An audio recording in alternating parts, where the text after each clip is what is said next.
going to say I'm the boss? Come a little closer and lend me your ears. Don't worry, you keep yours while I keep mine. In each episode, we'll dig into the major stories, uncover the truth, and retrieve gems from Yada's blog. We'll discuss what's right, bark about what's wrong, wag our tails at the thrill of discovery, and take you on adventures through the exciting world we live in today. So, fasten your curiosity leash and get ready. Right then, coming to you with another episode of the Yada's Vlog on a Blog. Tomorrow's news, disseminated today. Let's dive in. All right. Well, I'm just a little bit trepid here with the Wookiees introduction sort of rattling around, and at least in my ears as it was being played. Hopefully it was all okay as we do our live stream today. We have the infamous Roger with us. How are you, Roger? Very well, thank you. Very well. Good. You got big shoes to fill. Captain Kirk was pretty spectacular yesterday. Big shoes, yeah. Yeah, it was quite a program. But speaking of big shoes, or at least big ears, or big ego, or big mouth, or big tie, or big something, big belly, I don't know. Take your pick. It's a big tie, isn't it? It is a big tie, and it is a big belly, and it is a really, really big mouth. Trump actually said at the close of the G7 meeting, with all of the heads of state there, I'm the boss. What kind of an arrogant a-hole does that kind of thing? Yeah. Well, you know, he kind of is the Godfather, or at least he thinks he does.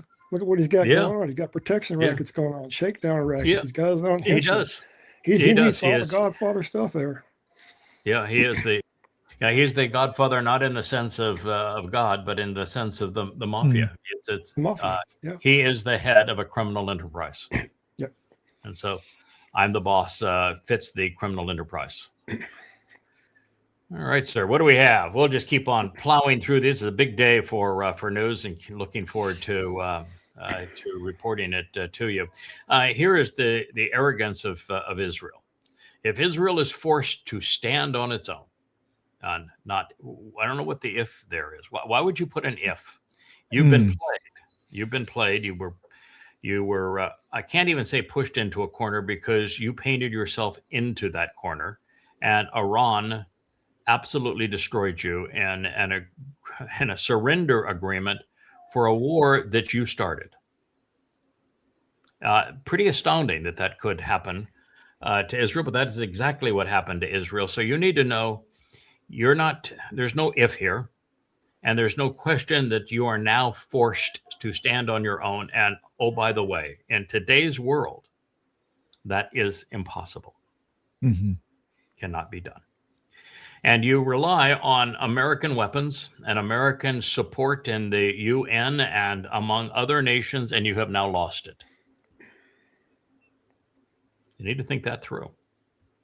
So there is no standing on your own. I mean, you've got to deal with reality. This is where you are. You did this to yourself. You were played to destroy Gaza. That was the purpose of Al-Aqsa flood on 10/7, was to taunt you into destroying Gaza. And when you did that, you set yourself up to be condemned and isolated by the world, and that is precisely what happened. And then you doubled down by attacking Iran not once but twice, losing both times, and attacking Lebanon not once but twice, and you became the pariah nation. And Iran outplayed you in this, because you're really crappy when it comes to the court of public opinion. You are just terrible at it. And you think that the only solution is to bomb things. And you put yourself in an impossible position. You are now in a position where it is checkmate. So let's deal with it. You checkmated yourself. If you stand on your own against Lebanon, the Muslims in Gaza, in Syria, or against Iran, then you will have irritated Trump and most Americans, causing both of them to have to eat the humility of surrendering again to Iran, which is not, it might cost another 300 billion to have to surrender again to Iran. You do that and you are completely isolated in the world. You have no weapons systems. You have no money. You have no economy. You have no trading partners. You have no one to stand up for you in the United Nations. The Fakistanian state will be shoved down your neck. So if you do that, if you stand up, which is what this says, then you're done. And if you don't stand up, that's why this is checkmate.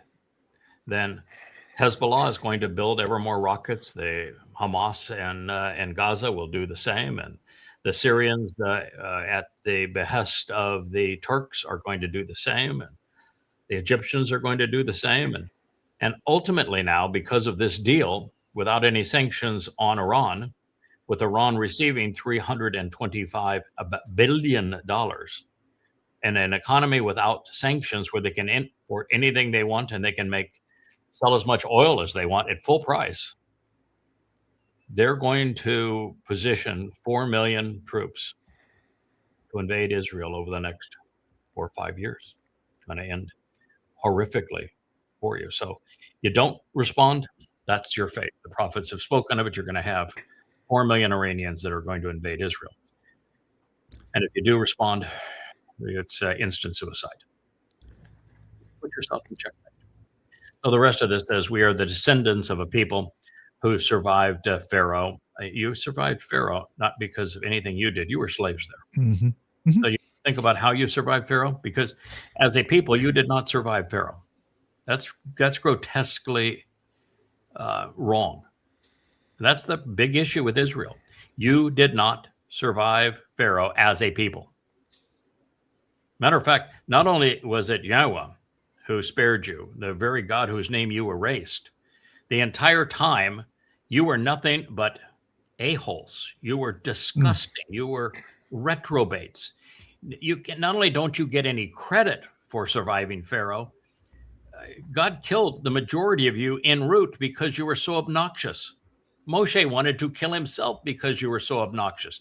You get no credit for that. You also get no credit for surviving Rome because you didn't survive Rome. And because all 3 times it was your stupidity that brought the Roman legions on you. You invited all 3 attacks. The first one in 66 BCE with Pompey. And it was because you had 2 Grecianized Jews by Grecian names, that were fighting as to which brother would be high priest and which would be king, and high priest paid better. Mm-hmm. And that's why Pompey, because you didn't even have the fortitude to fight it out yourself. You tried to bribe other armies to come in and fight it for you, and the Romans said, no, you're not going to do that. And so you brought Pompey. And, then it was all manner of infighting that brought the Romans in under Vespasian and Titus. And then you lured them back with the stupidity of Rabbi Akiba, who is the founder of your religion, and his false messiah, Bar Kokhba. And you lured them back. And they flat out destroyed you, caused the Holocaust. You didn't survive them. You were deported. You were enslaved. You endured. If you think that is a victory, your country was taken from you. It was renamed, and you endured 17 centuries of abuse. Yeah. Yes. They left out the Assyrians, didn't they? They left out the Assyrians, where there no more Israel doesn't exist anymore. It's just Yahudah, Yeah. They also left out the Babylonians. Mm-hmm. Yeah, they left out both. And of course, the Inquisition. You know why the Inquisition happened? Because you created Christianity. Mm-hmm. You created the enemy that was behind the Inquisition, the pogroms, and the Holocaust. Christianity. Christianity is 100% laid at the feet of Jewish malfeasance. You trained a rabbi to be a rabbi and to misquote God in rabbinic fashion to create the New Testament. You created that monster. And oh, by the way, you didn't even mention the Islamic attacks in 1948, 1967, 1973, the intifadas. You didn't even mention any of those because you also created Islam. You created your own enemy. Islam's Quran is an amalgamation of Talmud recitals that were sold to Muhammad. Why don't you mention that? And then so you say the ones who threaten us today will be one day a chapter in history. Only if Yahowah chooses to be involved and you erased him from your lives. You're not even Yehud anymore. You call yourself Jews. You erased Yahweh's name from your lives. And you'll only it's a tiny, tiny remnant. And the few thousands of people are going to still be in Israel when this is all done. So your arrogance is going to be your undoing, Israel. And you better start listening. You either return to Yahowah, and at this point, the only way you're going to return to Yahowah is to go to yadayah.com and read the books that I have posted there, or listen to these vlogs. They're all free. I'm not asking anything of you, but your being there will depend entirely on your willingness to do that.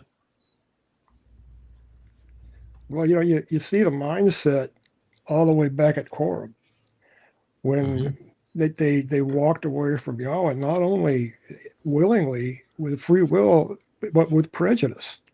Yes, and the whole thing was with prejudice. They brought them through. Then they had no protection at all going through all this period of time, and then rabbinical Judaism comes along and just puts the shackles right on them for sure. For sure. But that mistake there at Korah started the dominoes to fall. Correct. Yeah, it was just a whole series of horrendous messes. That's why it's so odd that Jews would claim that they're students of the Torah, because if you're a student of the Torah, you're going to be anti-religious. If you're reading it thoughtfully, processing the material in it, you're going to be apolitical and overwhelmingly anti-religious. And you're going to realize that the words, thoughts, and opinions of Jews don't mean anything. They're just nothing but irritation to God. And that your only hope is to strip your conscience of all things religious and political and return to God based upon the text that he actually conveyed to us. And it is the antithesis of your Talmud.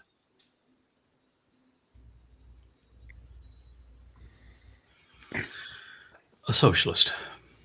Acknowledged socialist, just like New York.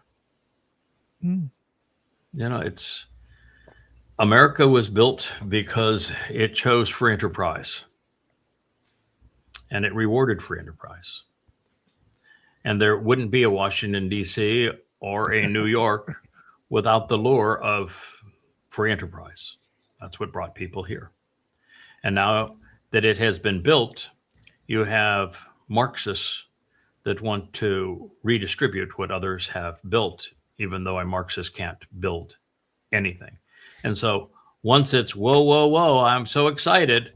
Once it's redistributed once, it's squandered. It's all over. New York, Washington, no matter where it is. The Dems are dumb socialists. That's the reason why Trump is empowered and they don't get it. The rank and file of the Democratic Party and their primaries they're all socialists, and Marxism is a failed system. And they're going to triple down on it with this. They're just going to continue to, we're just not socialist enough. That's why we're not winning elections. They're just going to, They haven't spread enough dough around to everybody yet. That's the whole Marxist mentality. We're going to punish success and we're going to reward failure. And if you do enough of that, guess what you get? Yeah. Ubiquitous failure. Everybody's hungry. This is funny.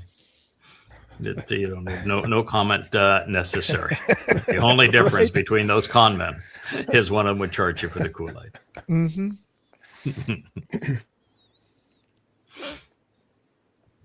Look at that.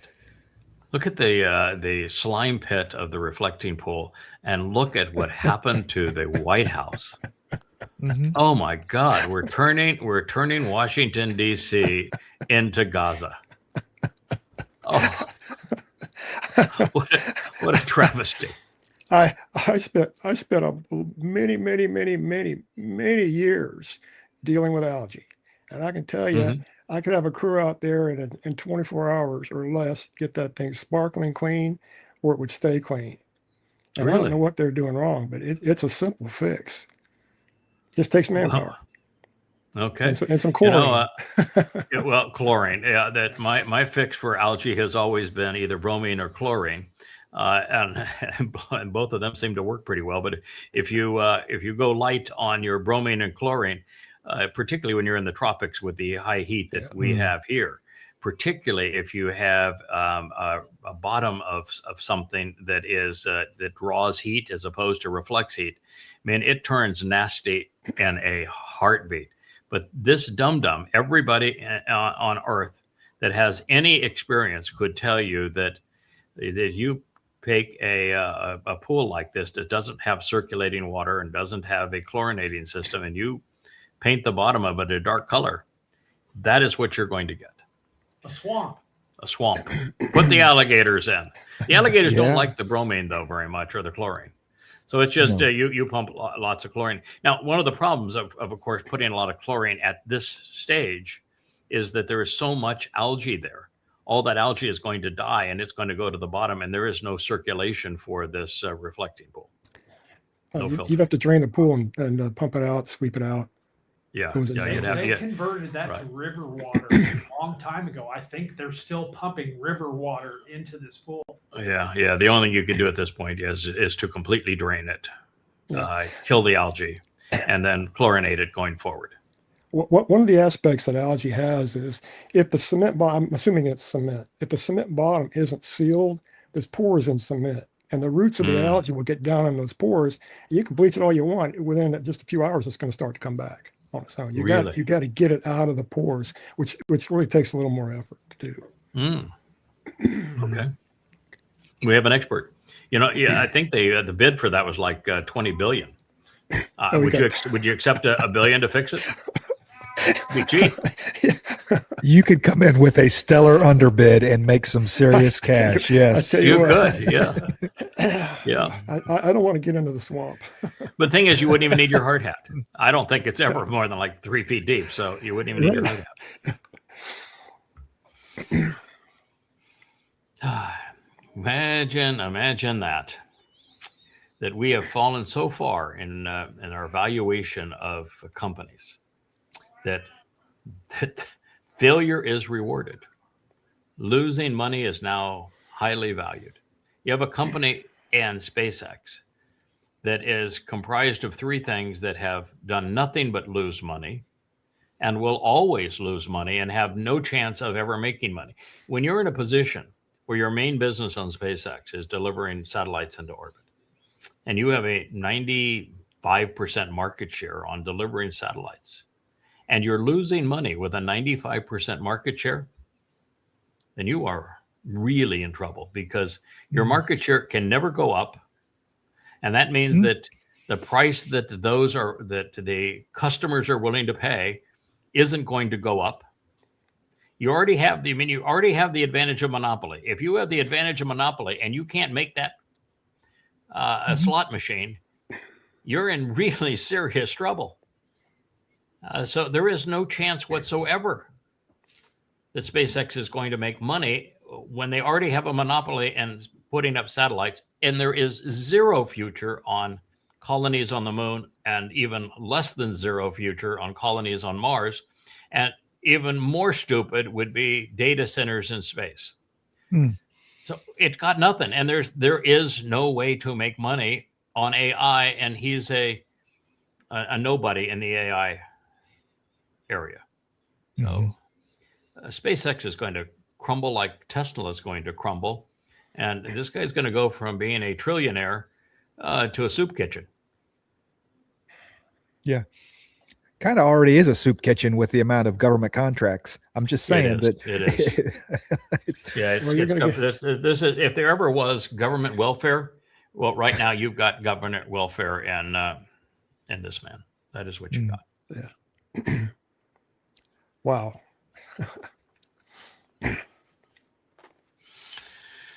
Yeah. So Donald Trump says that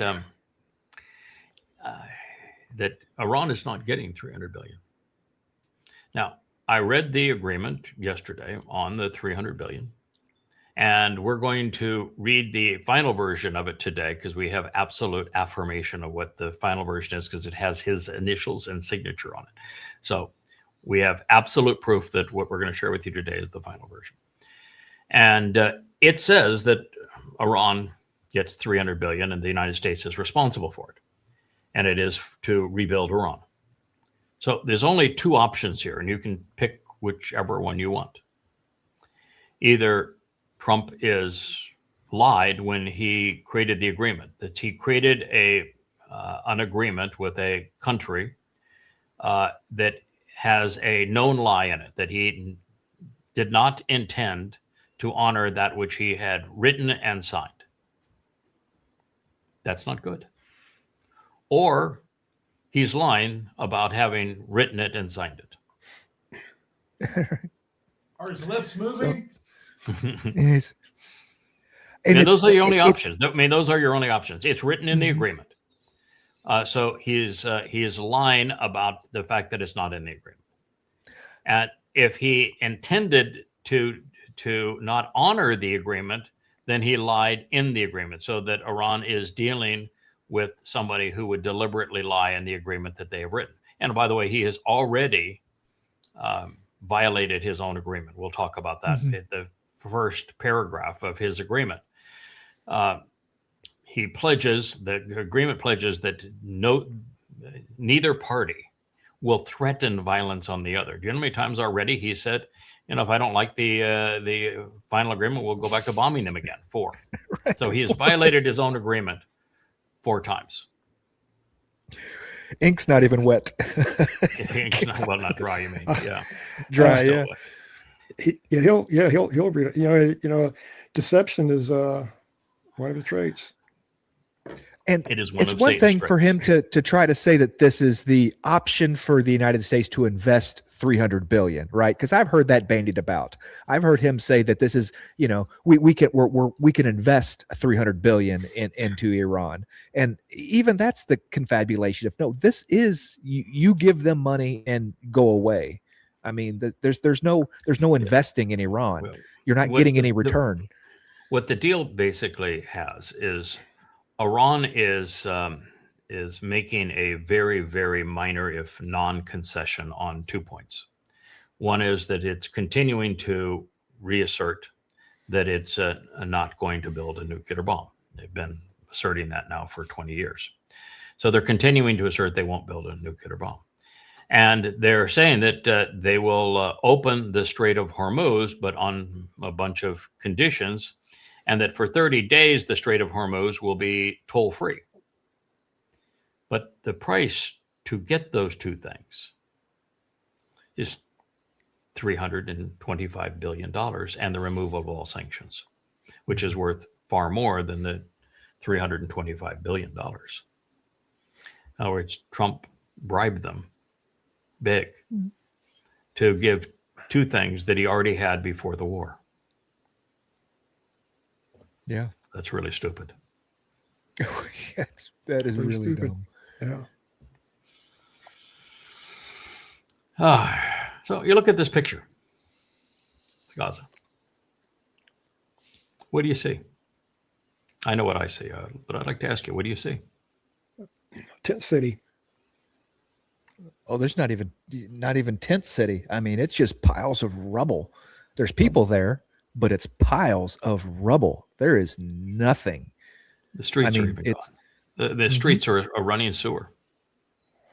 And there are dilapidated tents that, by the way, wouldn't even shed water, most of these.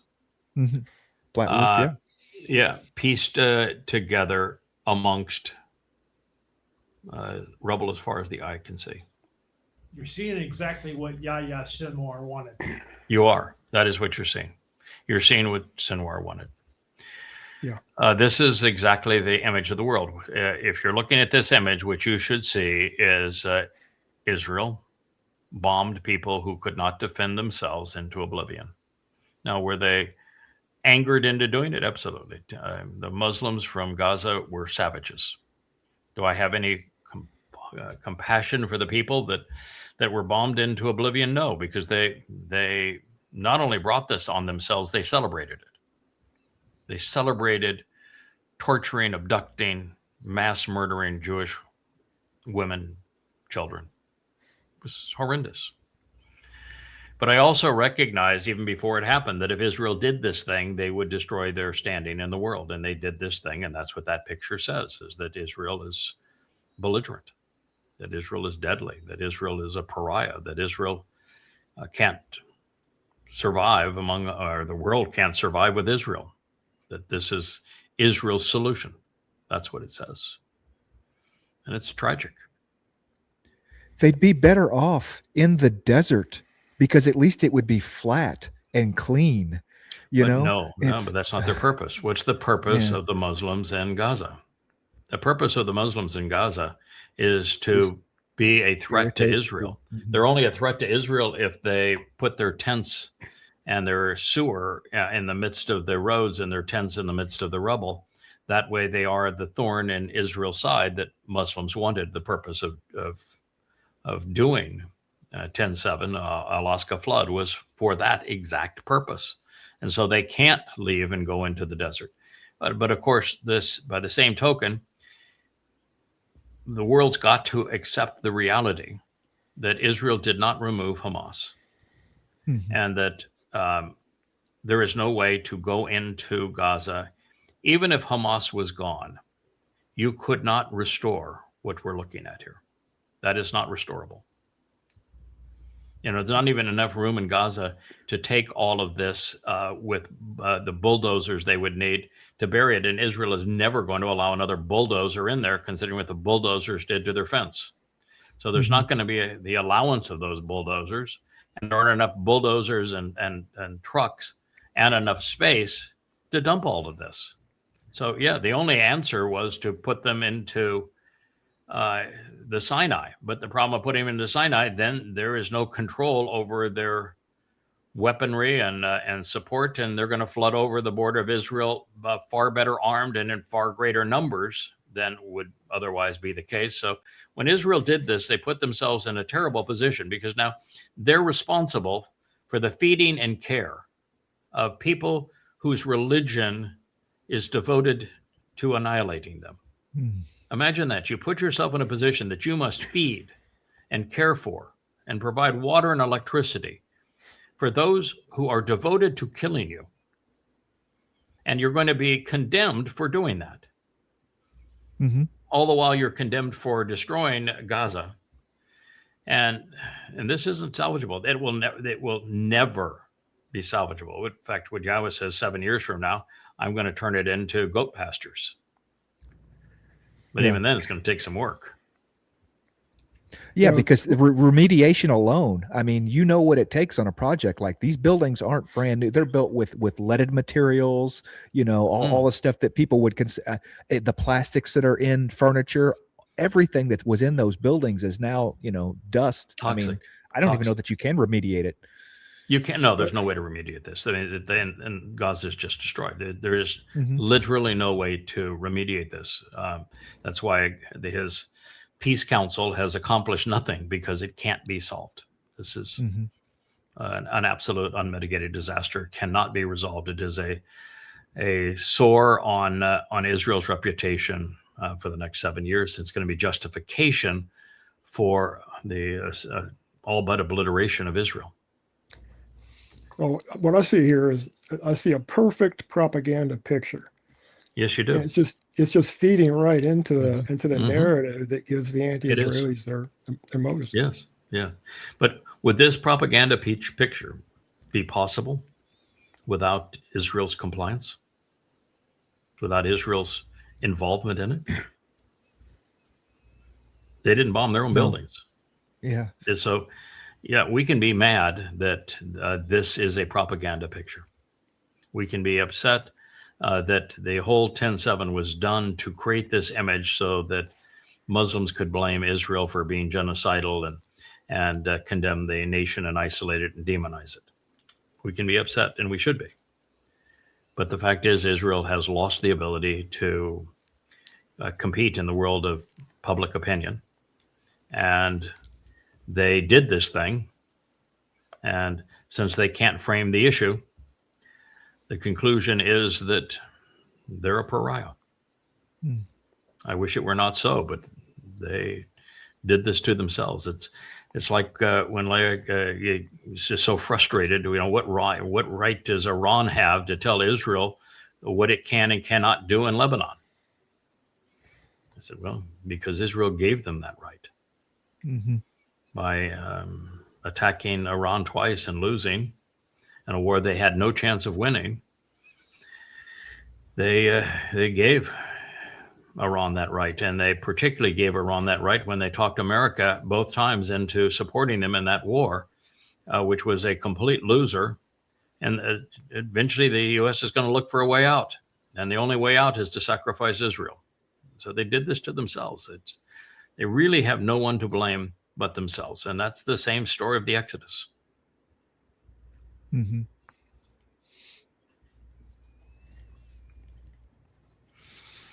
Boy, eyeliner boy. I wonder if he's also doing lipstick. I don't think we go to the same makeup A little artist lip, for these lip programs. gloss, maybe. Yeah, maybe Lip a little gloss. lip gloss. Yeah. It's of course, this is a pretty close up on me here. You're pretty close up there too, Roger. And I do have an extensive wardrobe and makeup session for these shows.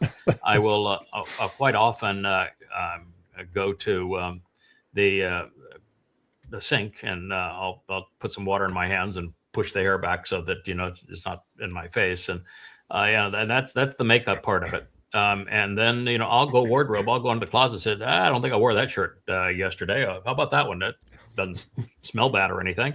I'll put that one on.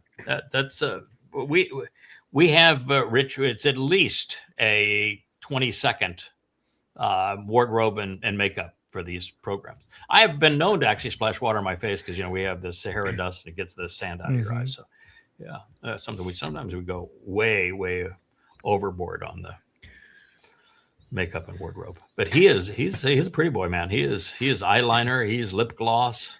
He tries hard. Yes, and, I wouldn't call him a pretty boy, but he tries hard. He tries hard. I don't mean pretty boy as a compliment.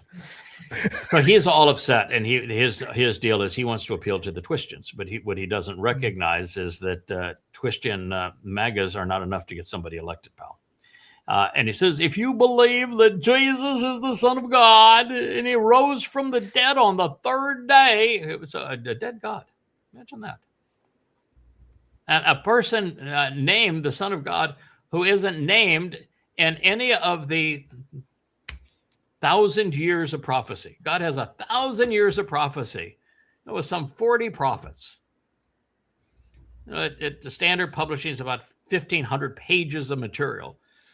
And Jesus isn't mentioned once. And you want to say he is the Son of God. And that he was killed by men. And that his great proof is he pulled off the Egyptian stunt. He rose from the dead in a physical body. Imagine that. There's a lot of progressives that will say you're a crazy person. Yeah, I'm going to say you're a crazy person. You believe any of that? You are a crazy person.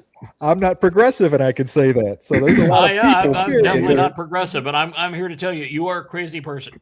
If you believe the lies that underlie Christianity, which is just literally one pile of demonic lies after another, you're a crazy person. You're stupid. You're either ignorant or you're irrational, or both. Or both. Yeah. It's enough to get you kicked off a jury. It's enough to get you kicked off a jury. That the question asked that way, you're incapable of understanding reason, and so you can't be a juror in this trial. Yeah, right. That's how I get kicked off of one. That was my strategy. Yeah. Yep. Yeah, I was only unable to get out of jury duty once, and I actually had to show up for the jury room, and they asked me like 2 questions, and they say, you won't work and go home. So it probably, I'm 71 years old, and it's inconvenienced my life at least 5 minutes. Mm-hmm. Yeah, Right. not doing that. No. Actually, I don't think. I'm trying to think. I'm not sure. I think there's only one time that I've actually seen, no, twice that I've seen the inside of a courtroom. Mm-hmm. I have never was sued, and until I came to this island, and was part of 2 lawsuits on this island. A lot of malfeasance when you get into the Caribbean. And I had a friend that represented me and settled both cases for more than I would have thought could have been achieved.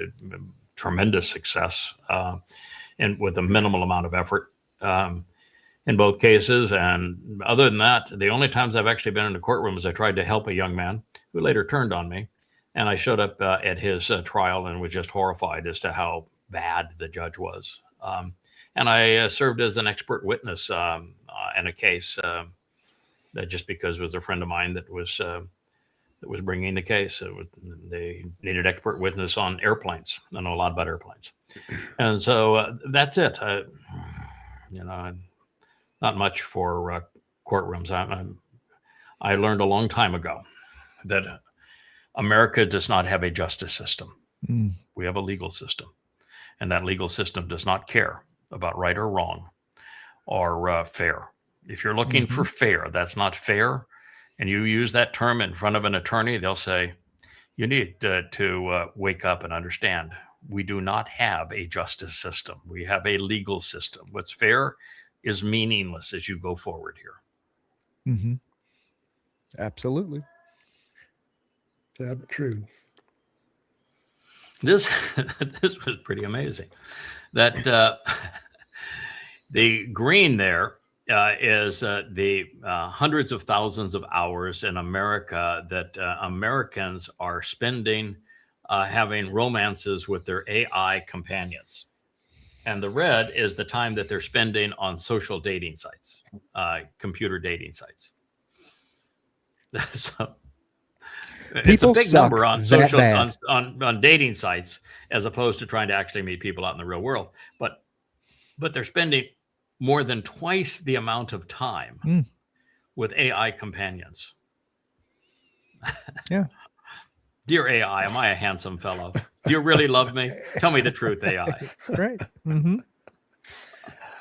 It's always on. It's always there. It always tells you what you want to hear. I mean, what? And I'm sure they can take on any pretty form that you want them to take on. Mm-hmm. Yeah. Well, I don't know about the language Elon models, Musk but does. yeah. Pardon? That's what Elon Musk does. Oh, it's what he does, He's yeah. so totally fascinated with his AI characters. Yeah, he is. Yeah, he is. He's lost in that imaginary world of. There's nobody in the real world that wants to deal with him, so he creates artificial girls to play with him. But that's what this is.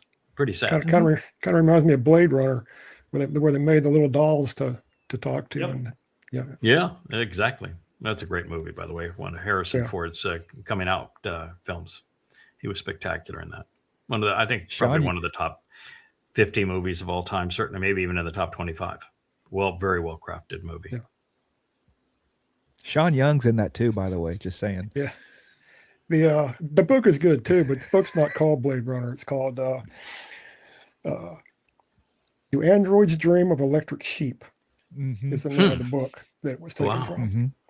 Wow. And it's a pretty good read too.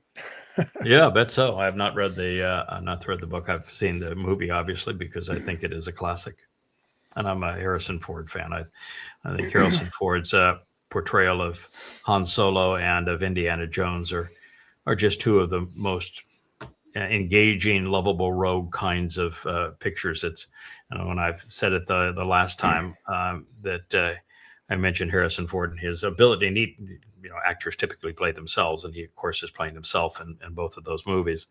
That's how I got the hat, the Indiana Jones hat, and digging in the dirt, and in some of those, in some of our portrayals. Look at this. Boy, talking about shit on a shingle. You got Mertz over there. You got Starmer.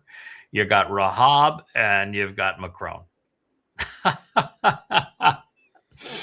Yeah, I think of the Four of world's them in a are mess. doomed. They are doomed, and they don't even know it. Those are their popularity. If you were to combine the popularity of those four goons, I'm not sure you would get to a majority, even if you combine them. Mertz is down in the 15%. Starmer is in the 10%. Macron is, I don't know, sub 10%. And Trump, he's got the MAGA true believers here at about 38. So I guess you'd get, because of Trump's MAGAites and their insanity, you'd get to 50%, but barely.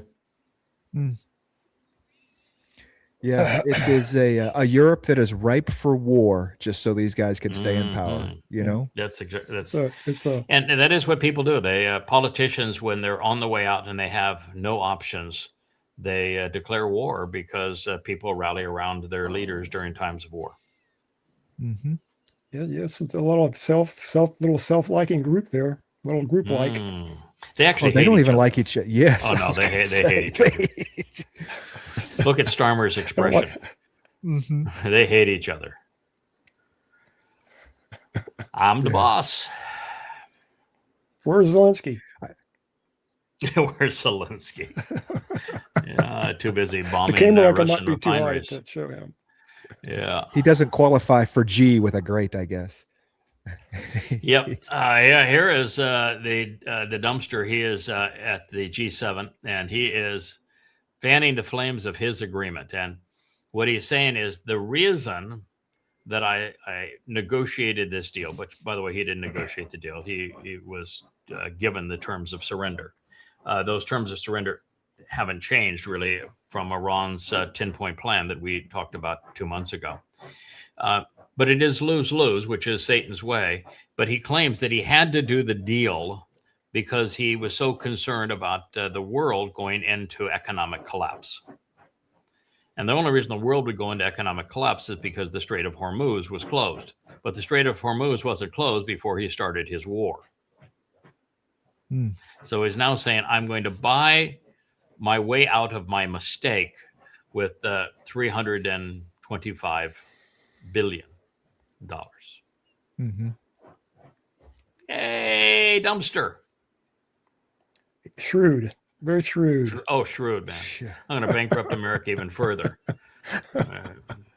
to buy myself out of the mistake I made. And then I want to pat myself on the back for saving the world economically.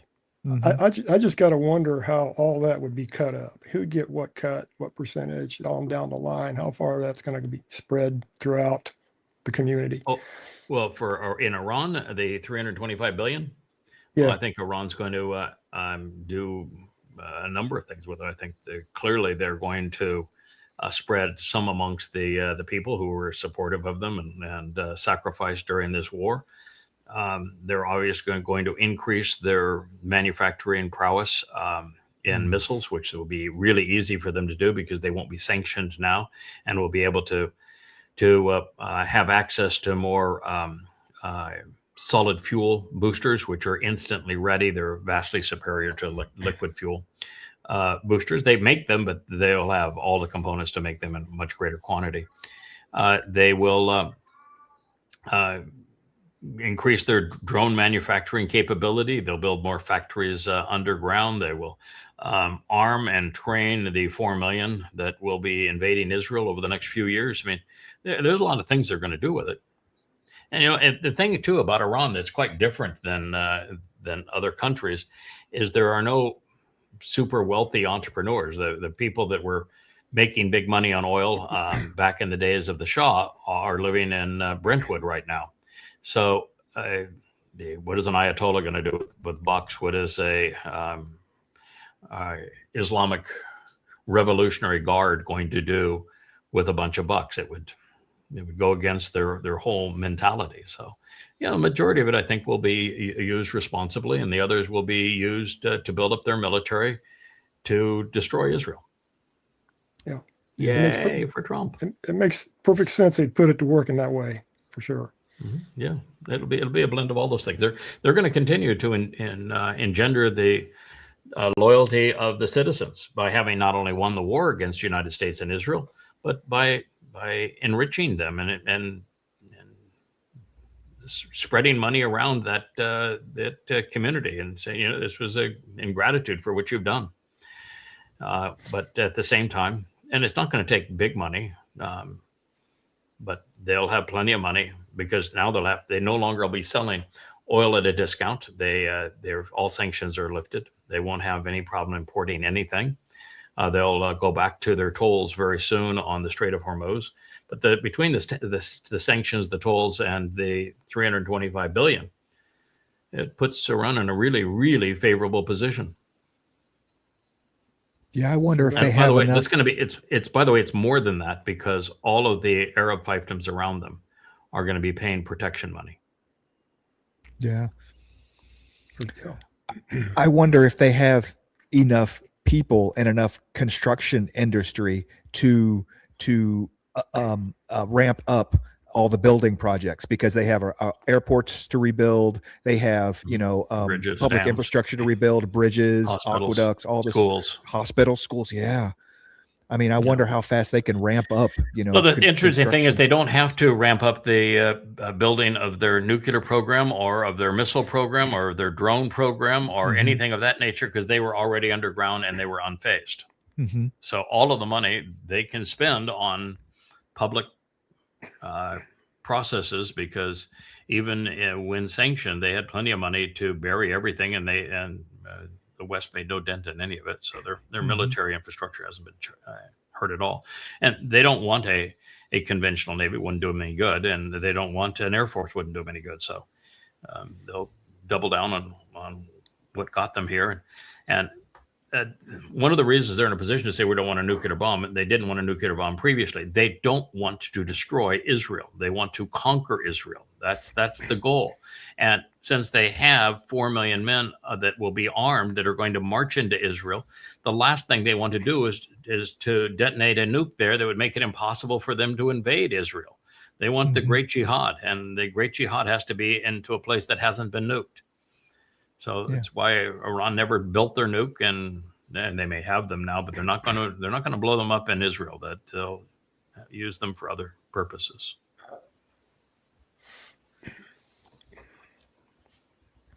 We were talking yesterday about how this deal was so one-sided and so grotesque that it reminded us of the Treaty of Versailles. Do you know where this document was signed?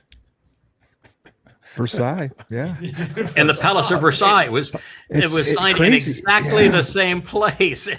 So the very Treaty of Versailles, signed on June 28th of 1919, that charged Germany with what was then $30 billion and reparations, was signed there in the Palace of Versailles, and it brought on World War II.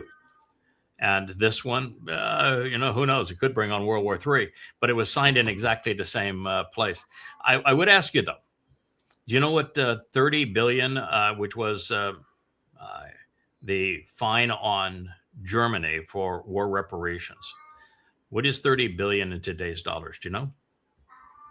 Only because I read the Post. I think it's $300 billion. That is correct. That is what we've done to our currency. That's how deficit spending and keeping the illusion that there is solvency by increasing the monetary supply, quantitative easing. That is what it has done to the value of the currency. The U.S. currency since 1919 has been devalued to the point that 30 billion then is 600 billion today. Pretty astonishing, isn't it? That's what, a 95% devaluation of the currency? Yep. Yeah. I could tell it at the grocery store this morning. Yeah, it's boy, you come here and you look at the price of eggs or meat or anything. It's even building materials. I could not do what we did in terms of the restoration of this property. Things are just prohibitively expensive. I would have found, I mean, just leave the country for, go sign it in front of the Eiffel Tower. Of all the places, why couldn't you Versailles. just find anywhere else, right? You know? Yeah, well, Anywhere else. egotistical. He wanted to go down in history. But Oh, you know, he's- the problem is when you have a deal, and this is the problem that Iran's going to have to deal with, is that just like the Treaty of Versailles, it was so one-sided that it wasn't honored, and it brought war. This deal is so one-sided in favor of Iran. They negotiated too good a deal, and when you negotiate a one-side deal, it's never honored by the other side. So they actually erred in pushing it too far in favor of Iran, and you can do that in a deal. That's why I talk about deals all the time. I know infinitely more than the dumpster here does, and all of my deals, I would talk about them. We'd find out, we'd always begin as to what do you need? What do you want? What do you have to offer? We'd all share that. We'd come up with a mutually beneficial deal that was great for everybody. We shake hands on it. And I said, just so that there's no misunderstanding, I'm going to write down, put in writing what we agreed to. And I want you to read it through and correct anything that you think that I have mistaken here. And now we'll have a written affirmation of what we agreed to do. And you never need a lawyer. You never need a formal contract because both parties are naturally prone to want to execute that deal as it was discussed. And I done thousands of them in my life like that. Mhm. And that's not what this deal is. This is a surrender by the United States. Wow.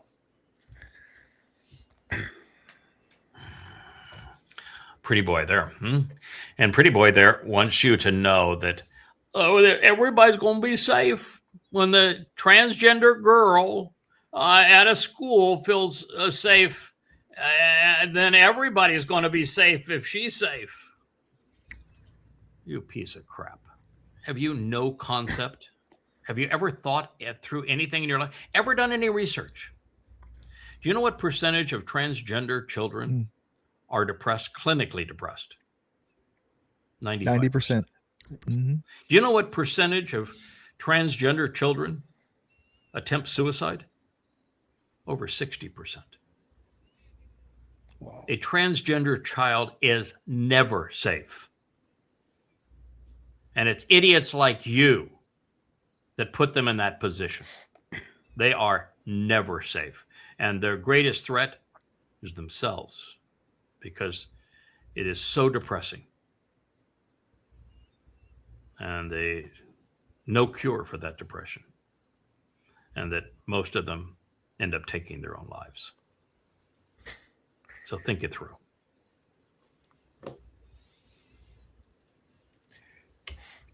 The whole idea of transgenderism and promotion of transgenderism, it just completely blows my mind. I don't understand it whatsoever. I mean, absolutely no one gets anything at all out of it. You know, No, I mean, no. Well, there's a group that does. The Marxists, the progressives, the socialists want to control society by imposing their morality on society, and their morality is really weird. And the weirder their morality, the more influence they have over society. And you now, since transgender and it used to be, lesbian, bisexual, gay, and homosexual. But now it's an acronym that's as long as your arm. You can't even keep track of all of the letters now. whatever mental disorder you have, we love you too. Whatever it is, if you want to be a duck, a furry, I mean, you name it.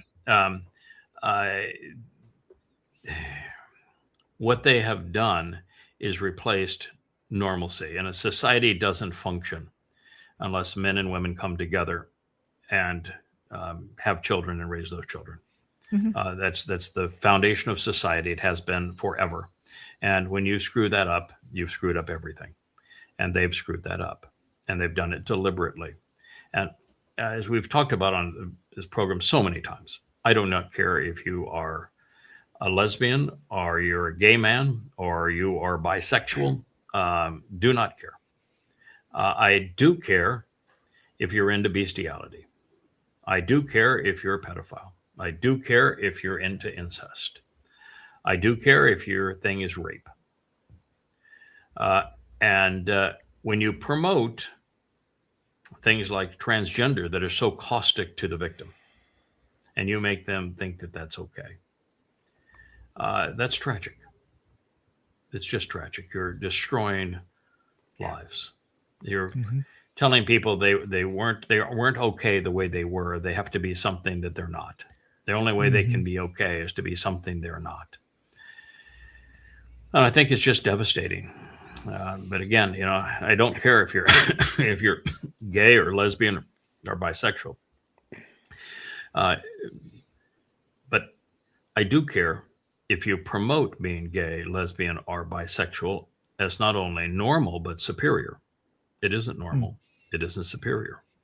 It's inferior and it's abnormal. And it's okay to be abnormal. It's okay to make choices that are not in your interest. You have the freedom to do so. But do not promote them educationally in schools and in the media as if that was a good thing, pal. You're wrong. You're just dead wrong. These are not new things, okay? Homosexuality is not a new thing. We understand this, right? I mean, and it's even not even more prevalent, okay, now than it was in the past, okay? What is different now? I would agree with you. I think that I don't think either lesbian or gay men are more prevalent or less prevalent than they were in the past. I do think that bisexual women are probably a lot more prevalent. With the under 40s, it's probably 60% of women are bisexual under age 40. I think that is definitely a mechanism of today's world where men have become effeminate and women want everything, and we've kind of made a mess of our world. But hypocritically, I would say a woman thinking another woman is attractive and beautiful. I can't blame him for that, So I'm right with him on that. So a woman who is bisexual doesn't bother me at all. In fact, I say, yeah, okay, good for you. I would agree with you. Women are beautiful. I think a woman who is lesbian is their choice, but they're missing something that's really great in life. And a man who is homosexual, I've had lots of friends. I've had lots of employees that were homosexual, and great relationships with them. But our deal is you leave your sexuality out of our discussion and out of all of this, and we can get along on other subjects. But to me, it does creep me out. I just think it's a really weird thing. So, but that's my choice to say it creeps me out, and their choice to say that's what they love, and we can still get along fine. Just don't my issue push it is on me and don't promote it on my I think it's children. criminal to promote. Exactly. I think it's criminal to promote it to children because I think that you have this age of majority idea in the United States and throughout most of the world where you can't go pick up a gun and go kill for your country at 18 years old. You can't drink. You can't consume alcohol legally in most places until you're 21 years old. But yet this idea that, this idea that you can make informed can't go on to social decisions media until you're 16 in most countries now. Well, yeah, exactly. So and yet these decisions can be made that affect your entire life, And it's because of the promotion, the propaganda in academia with the Marxists and in the media with the liberal Marxists. They're the ones who are promoting it, and it's a shame. It's unhealthy. Exactly. And I saw an article the other day. It was about the transgenderism in not women's, but girls' sports in schools. Yes. And how it's taking over. And there's actually been lawsuits and criminal cases filed for transgender boys raping non-transgender girls, in wrestling and other sports. It's just, and it's forcing the non-transgender girl to make decisions earlier in life that she shouldn't have to make. Correct. It's going to affect her downstream. Yeah. And listen, I'm a person who advocates free will. And so as an adult, if an adult wants to do transgender surgery or drugs, and they're willing to pay for it so that they don't get their antidepressant medication paid by the taxpayer, they don't get their surgeries paid by the taxpayer, they don't get their shrink counseling time paid by the taxpayer. They make the decision they want to do it as an adult, and they pay to have it done as an adult. And they don't go around and promote it to children to do the same thing, then it doesn't bother me. Go ahead and do it. Do not care. But when it's the way it is now, it's a tragedy for society. Mm-hmm. It's really a travesty what we've done, and the increase in suicides and in depression are a legacy of that. I don't know what the percentage is of transgender rape and sexual abuse versus non-transgender rape and sexual abuse. I don't know what the statistics are, so it's hard for me to comment on whether or not that's a part of the equation. But the suicide rates and the depression rates are public and very well known. It's one of the things, by the way, if you Google or just go to any AI, they don't want to answer any questions regarding that.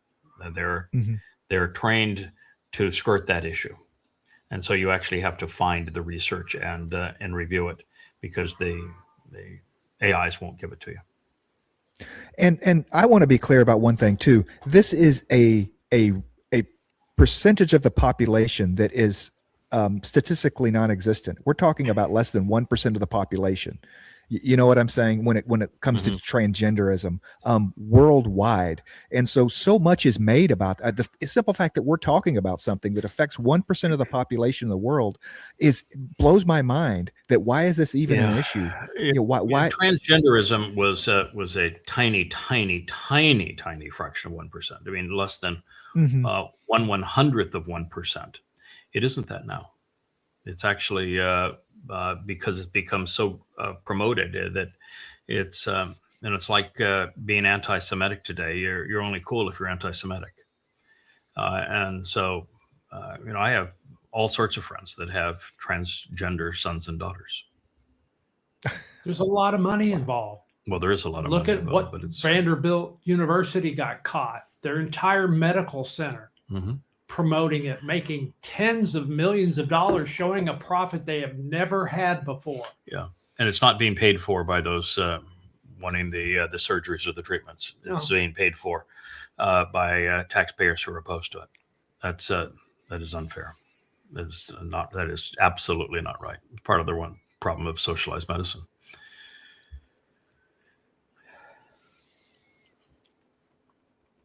It's an interesting find. We've known of this find for some time because of the lead tablet that was found there that actually has the earliest impressions of the Paleo-Hebrew alphabet. That, in fact, I used it to update our Paleo-Hebrew alphabet. You can go to our website if you want to have access to it. It's Yahowah as a font. It's free.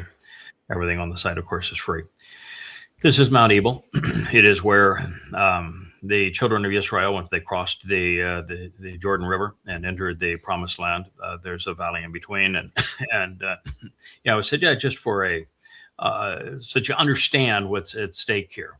I want one group shouting that if we pay attention to, we observe, and we listen to and act upon God's Torah guidance and instructions, we're going to be blessed. The world's going to be really good for us. And if we oppose it and override it and reject it, it's going to be really bad for us. The curses are going to follow. This is the reality, and shout it back and forth so you understand this. And on this side, this was the curse side, and they found a tablet that affirms that Yahweh said we'll be cursed if we ignore his instructions. And that was extraordinary, because that's exactly what the Torah said happened exactly at this spot where Yahusha had built exactly this kind of an altar And so you have a written affirmation in Paleo-Hebrew of precisely what the Torah said took place there, and the lead tablet is dated to 1400 BCE. And amongst the other artifacts was a cartouche of Thutmose the Great, who was the pharaoh of the Exodus. Pretty amazing, huh? Wow. Pretty tough to deny that one. The Torah Yeah, coming you got alive. no denials for me on any of this. I'm just wondering why they found animal bones. I understand the altar was used for things other than they found Pesach. three kinds of animal bones. It's the three characters in God's story: the ram, the bull, and the goat. That's what they found. The whole story revolves around the ram, the bull, and the goat. And when you come to understand who those three characters, who they represent, then you're in a position to understand God's story. Until you do, you can't. You know, when I look at this picture, I hadn't seen it before. This is the first time I've seen it. I just see the Torah coming alive in my mind. It just really resonates with the crossing, the Korab, the coming there, all the struggles they have, and they finally making it, and they build the altar. It just brings it all together into one good solid piece. Yeah, I don't have a memory of this. It's interesting. I've been translating. I just finished translating everything pursuant to the birth of Moshe and his father and his mother. It's one of the most interesting episodes ever, and what it reveals. But Moshe's father lived for 137 years. 17 when he conceived Moshe through his wife, whose name was significant to Yahowah. At 137, if he conceives Moshe at 17 years old, what year does he pass away? 20 years into the Exodus? Nope. No. 137 years, 17 is before he conceives Moshe. He lived 120 years. Oh, Moshe was 40 years in Egypt. He was 40 years in Arabia. He was 40 years during the Exodus. His father was with him until the day before this occurred. The whole time his father was there. Likely his mother. God does not let those who mean the most to him struggle alone. They were there the whole time. I'm sure that 137 is just by coincidence. I'm sure it's also coincidence that Moshe was conceived to the day 600 years after the covenant was confirmed on Mount Moriah. 600 years. You ever wonder what happened and how the timing of 600 years? That's the conception of Moshe. And you think that Yahowah went all in? I'm going to roll the dice on the liberation of my people so that there is a Israel that I can affirm my promises to, and a covenant that I can keep this world afloat. And my Torah, which is my owner's manual for how you should conduct your lives. I'm going to go all in with a 3-month-old baby tossed into the Nile in a genocidal culture. I'm going to go all in with that. Or do you think maybe he had placed his parents there, and that the first time that Moshe's soul shows up wasn't there in the Nile? Maybe he had some experience with Yahowah prior to that, like Joseph. And wouldn't Joseph's name be interesting if it said, "I'll do this again," which is what Joseph actually means? And oh, by the way, you know who raised Moshe until he was a very imposing young man, probably well into his 20s at that point? The Amma. She played the whole scene. She orchestrated all of it. Is the Amma. Wow. Just saying. Wow. You're going to get a kick out of it when we go through. This is what God arranged and how everybody has missed it. Right. But anyway, this took place the week after Moshe was given his aerial tour of the Promised Land, and the year that his father passed. Be redeployed again, though. He wouldn't be gone for a long time.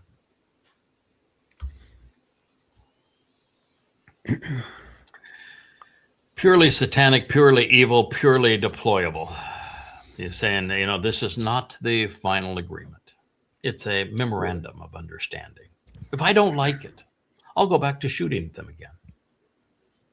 I'll be dropping bombs on their head.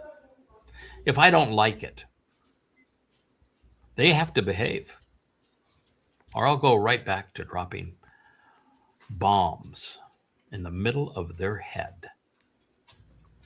Sounds like a threat. That doesn't make you just want to vomit. I mean, I want to puke. That man is so disgusting. He's even looking red there in satanic glow. But a man who would write that kind of shit, and to realize that patriotic Christian MAGAs elected and empowered this piece of shit, and applaud him. I mean, you wouldn't even think Satan would be that blunt, that reprehensible. And you've seen a lot of nasty stuff in the world. Can you imagine President of the United States?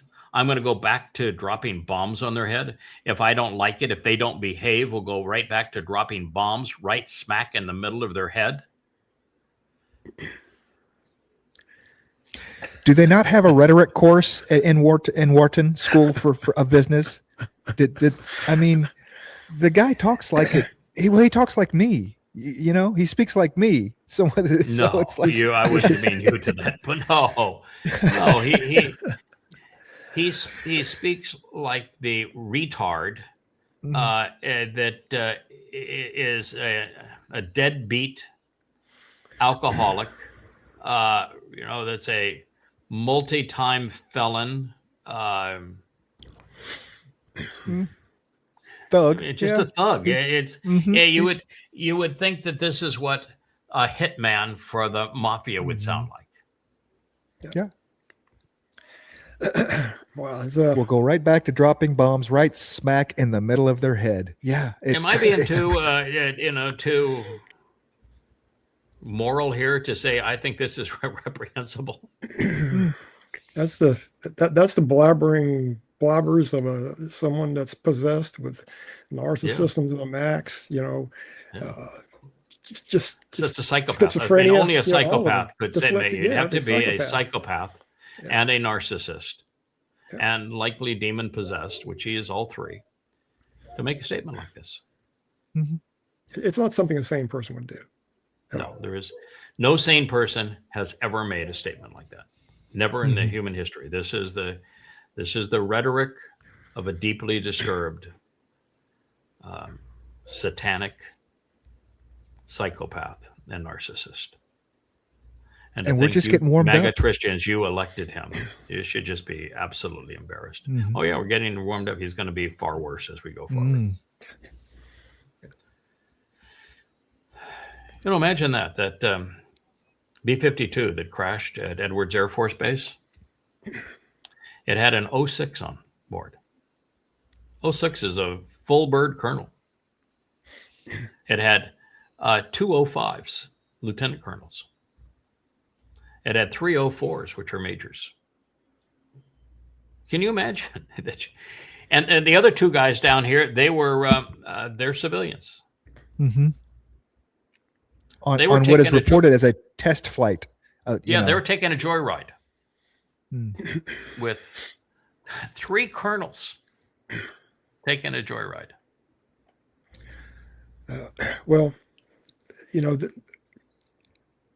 Where I live is not very far from McCoy Air Force Base. It's now called Orlando International Airport, but those original 2 runways there were designed to handle B-52 bombers and a flight of nuclear fighter jets too. One day, or in 1973, one of them took off, lost an engine. Instead of going straight ahead, the pilot tried to make a U-turn back and plummeted into a city block area just north of the airport there. There's still no houses built on that site. and killed them all too. No, there's 8 engines on that airplane. How could you crash the airplane losing 1 of 8? Right. The thing is to keep going straight. Don't dip a wing.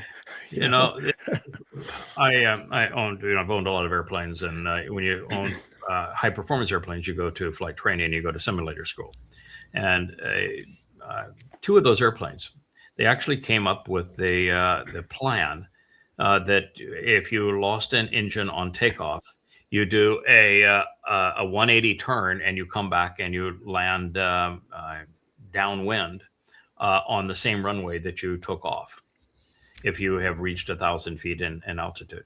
And you realize that when you go into a bank turn like that, you lose lift. And you're in a turn like that and you don't have any power and you're trying to hold the nose up, you're going to stall. And that 99% of people that try that maneuver are going to die and they're going to kill everybody in the airplane. Where you actually have a very high likelihood in an airplane, if you just fly straight ahead and you try to find an open area, all you have to do to survive, because you're going to go from above stall speed, which, in most airplanes with full flaps and everything else, you could probably get down to 60 to 65 knots. And if you're at 65 knots, call it 70 some odd miles per hour, all you have to do is extend the stop. If you stop because you run right into the ground, you have not extended that stop. That from go to stop is instantaneous. And the G factors, when you go from go to stop, even at 20 miles an hour, is going to kill everybody. Mm-hmm. But if you slow the go to stop over 3 seconds, even 2 seconds, because you landed in a field, because you put it down on a street, because you stalled it into the tops of trees that slowed you're going to walk away. People are going to survive. The airplane's going to be all banged up. You might break a bone or two, but you're going to walk away. And they just need to teach people that if you've got a stalled engine, keep your wings level, keep the nose at an attitude that you don't stall the airplane, and put her down at a place where you go from go to stop over 2 or 3 seconds, and everybody will walk away. It's not that difficult. So I guess what we're saying here is that you called it a joyride, and were you being serious? I mean, you think that there was a pilot that doesn't fly the B-52 every day and would be trained I'm for? not saying that. There were 3 majors in the airplane. The first guy, top right, and the first guy on the second row and the second guy on the left, they're all majors. Mm-hmm. And so it is quite possible that although it's odd to have 3 majors as the pilots and engineer, co-pilot, pilot, and engineer, you'd usually have somebody of a higher rank in the left seat, a little lower rank in the right seat, and then lower rank again as the engineer. You'd expect to have a lieutenant in there for certain. So I've every reason to think that those 3 guys were responsible for flying the airplane, and that the 3 colonels were not, unless one of those colonels decided, because I outrank you and at one time I was a pilot, I want to sit in the left seat. I want to fly the bird. And so it is very possible that one of those colonels was sitting in the left seat. It's even possible the other one was in the right seat. It's very possible that one of them took the flight controls and they weren't up to speed on flying those airplanes. And, mm-hmm. You're dealing with a jet airplane, even a turboprop airplane. You have to fly it every week to be current in that airplane. And you got to fly it in all manner of difficult situations. And you got to go to simulator school so that you know how to handle emergencies, so that you're in emergencies, you have a muscle reaction. You know exactly what you're going to do. Mm-hmm. And if you're flying an airplane all the time, it's one of the great life lessons, because an airplane tells you a lot about how to live your life if you're doing things that are important. When I fly an airplane, I am anywhere from 15 minutes to an hour in front of where that airplane is. I am never in that airplane in the moment, ever. You're always out way ahead of the airplane, so that you know what's going to happen, what could possibly happen, and you're always going through scenarios. If this happens, then I do this. If this happens, I do that. And so like taking off, you're only going to be a matter of from seconds to minutes ahead of the airplane. Landing, you're going to be, depending on the type of airplane and where you're going to be anywhere from minimum 15 minutes, but typically an hour out in front of the airplane. And you practice that over and over again. It is a discipline that you learn to imagine. And if you're going through life, whether I'm writing a book or I'm doing these shows, I'm always out in front of where we are. I'm thinking, where are we going next? And what are we going to convey when we get there? Because if you get in the moment, you've lost all initiative. You've lost control over the situation. You get very easy to play when you get caught up in the moment. That's what Israel didn't do as it relates to its war with Gaza and its war with Iran and in Lebanon, is they got caught up in the moment as opposed to being ahead.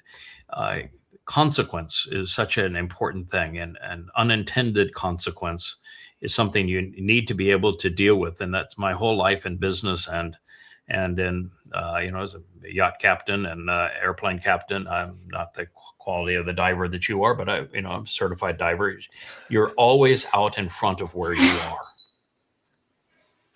And you've always rehearsed every emergency before it occurs. So you know what you're going to do, and you're going through all of the potential things that can go wrong. And you're even playing the things that go right. I remember in business, the reason I succeeded is that I had practice conversations on the way to a meeting.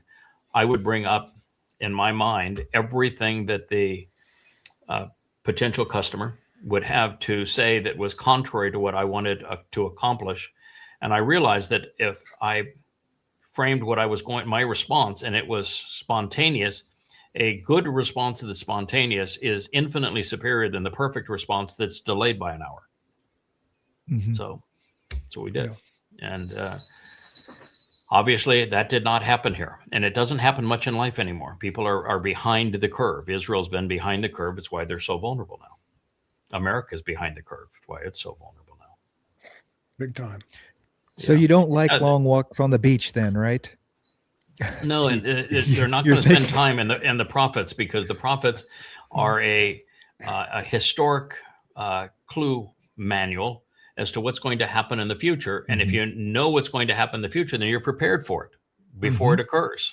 And so you're living through the prophets in advance of where you are. Like we say, this is tomorrow's newspaper delivered today. I know where we're going, and I can tell you where we're going and how you can prepare yourself for it. And one of the things that's just critical is don't live your life in the moment. Be ahead of where you are. Good advice.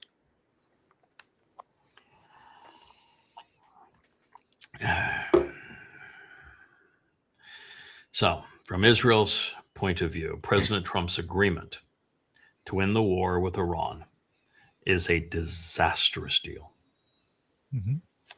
Because it accomplishes none of Israel's war claims. Wrong. Okay. It didn't accomplish any one of Israel's war claims, and none of Israel's war aims were accomplishable. They were not going to get regime change. It was impossible under those circumstances. They weren't going to eliminate Iranian missile production. It was impossible under their circumstance. And they were not going to eliminate Iran's nuclear stockpile. They were not going to get any one of those three things done, nor were they going to sow chaos in the region so that they could have Israeli hegemony. So Israel's goals were impossible, but that is not the reason that this deal is a disaster for Israel. God, get your head out of your tuchus, people. Why can't anybody think? That is not the reason that this deal is a disaster for Israel. It's not because they didn't meet their war goals. America didn't meet any of its either. Trump had 4 things he wanted to achieve. He got none of the 4. That isn't the reason it's a disaster. The reason it's a disaster is that Israel was put in a place where it's checkmate. No matter what they do, it's certain destruction of the Israeli state. That is why it's a disaster. They played themselves into checkmate. And they don't even see it yet. They don't even see it yet because Rich, God bless him, has been all over X saying to all of those, the Israeli posters that, he told you this was going to happen at this time in this way as a result of this person 2 years ago. He repeated it through tens of thousands of posts, and not one of you listened. And now you know it's for real. What are you going to do?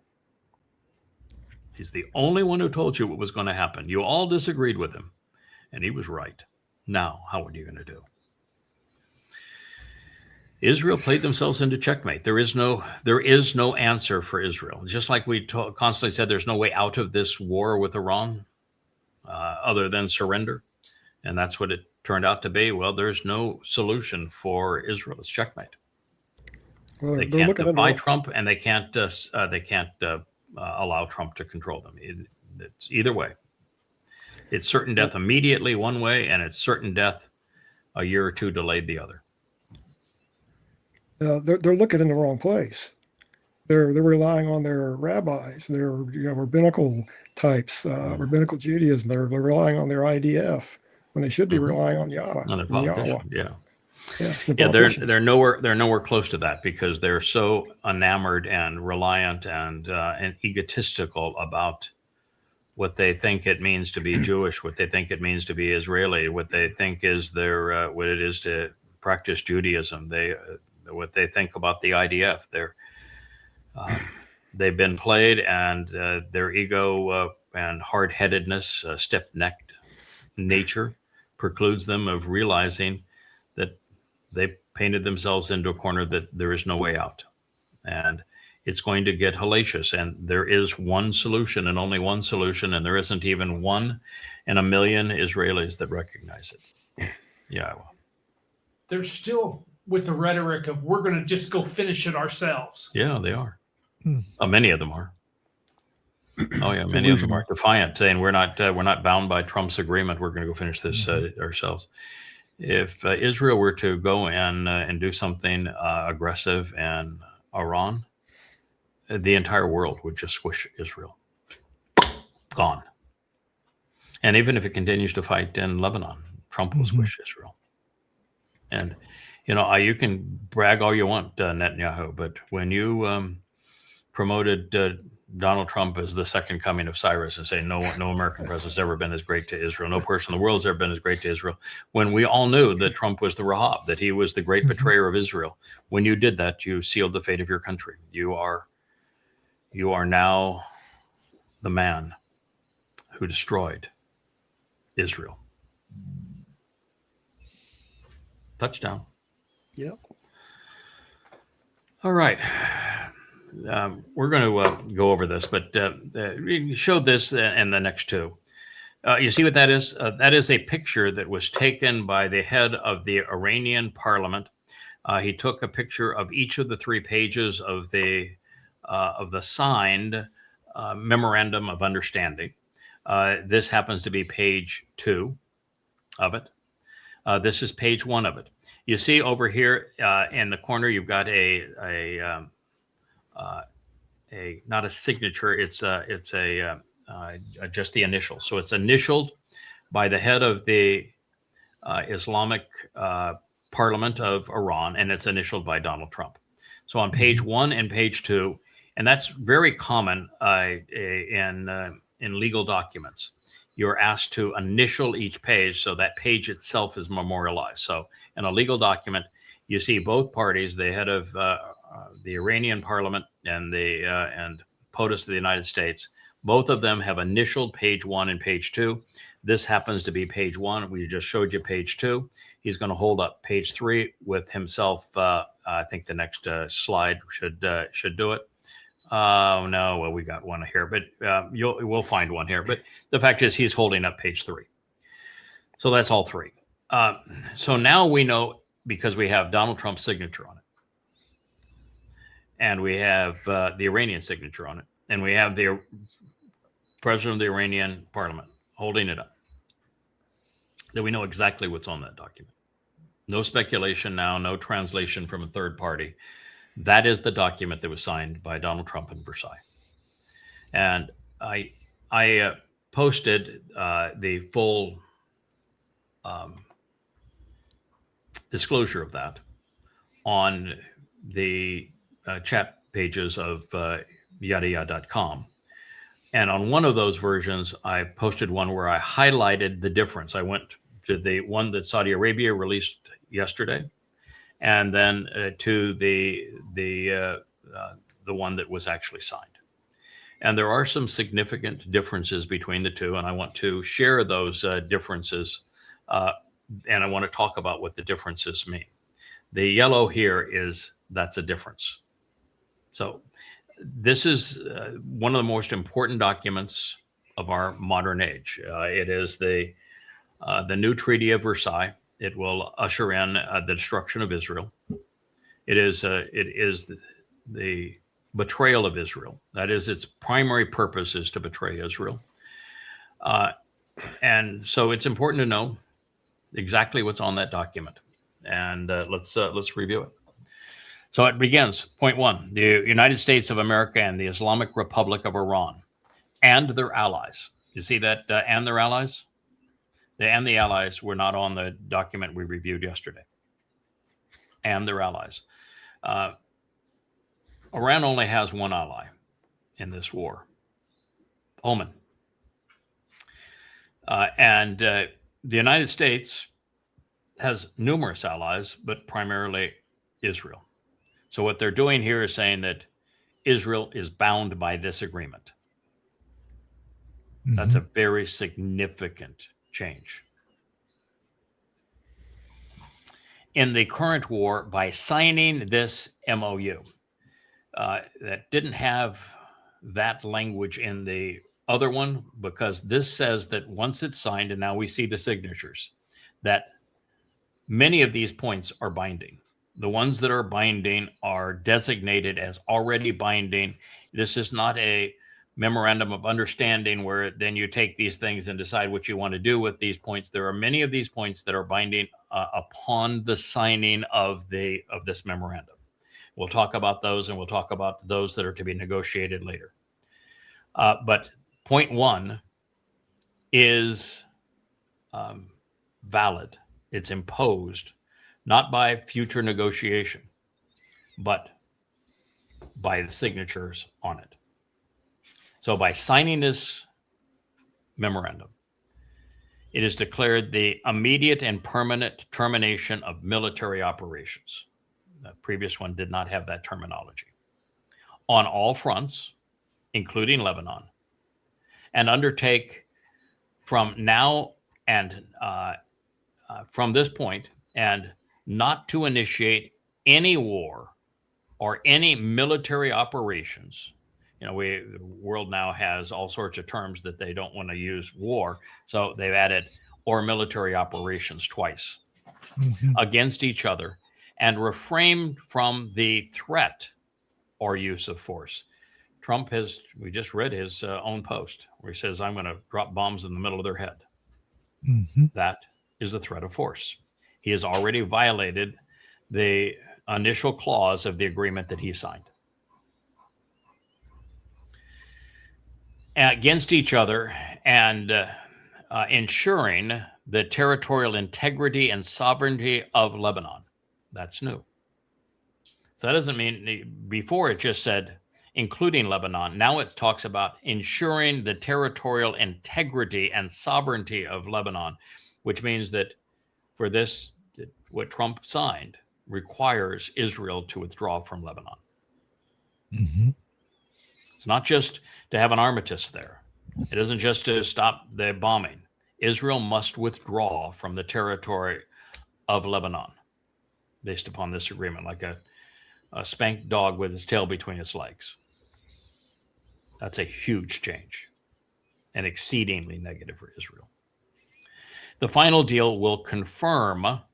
It doesn't say the final deal will be negotiated to change some of these terms. If the Donald doesn't like it, or if we don't behave, it says the final deal will confirm the permanent termination of the war on all fronts, including in Lebanon, and all other provisions of this paragraph.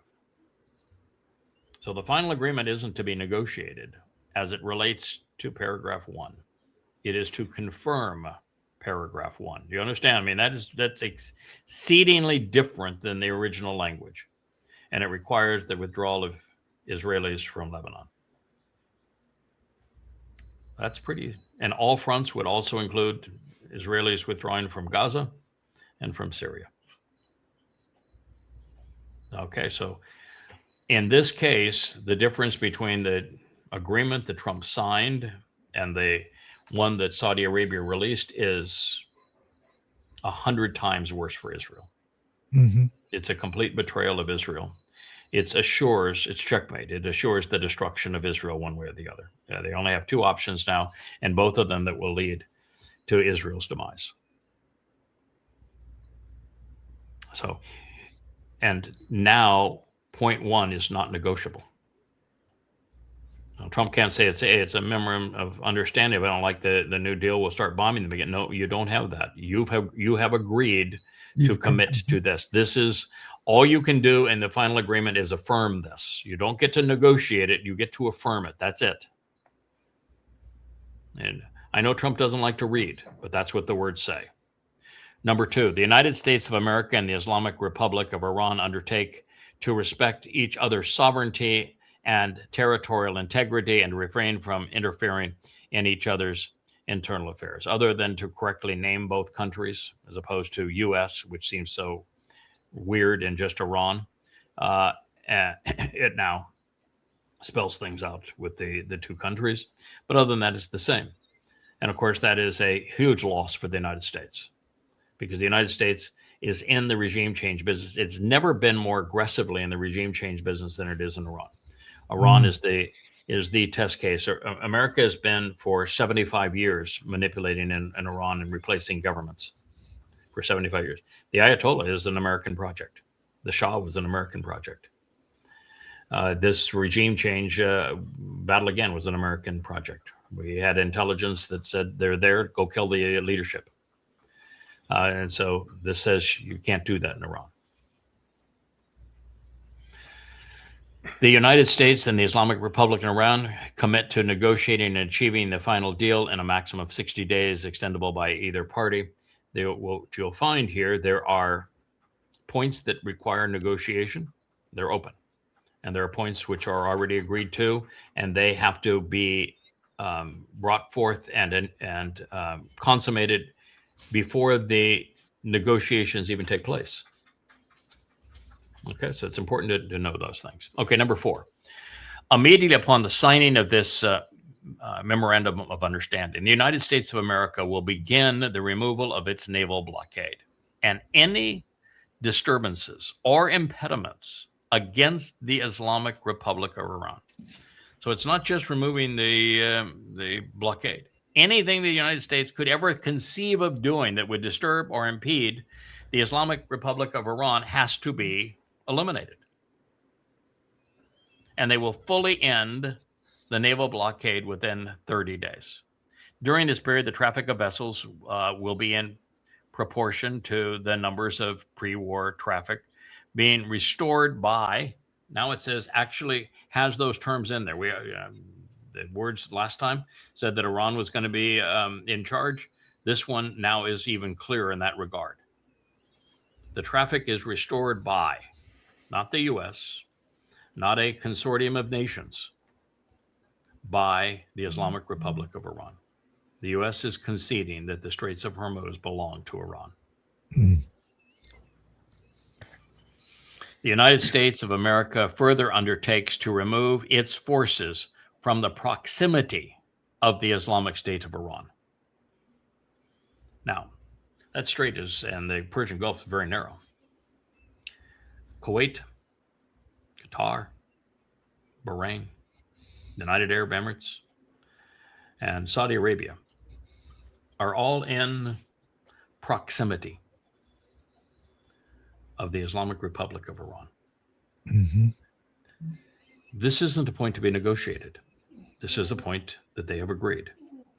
The United States must leave all of those bases, must remove its Navy, must remove its Air Force, must withdraw its forces from all of those bases: Kuwait, Qatar, Bahrain, UAE, Saudi Arabia.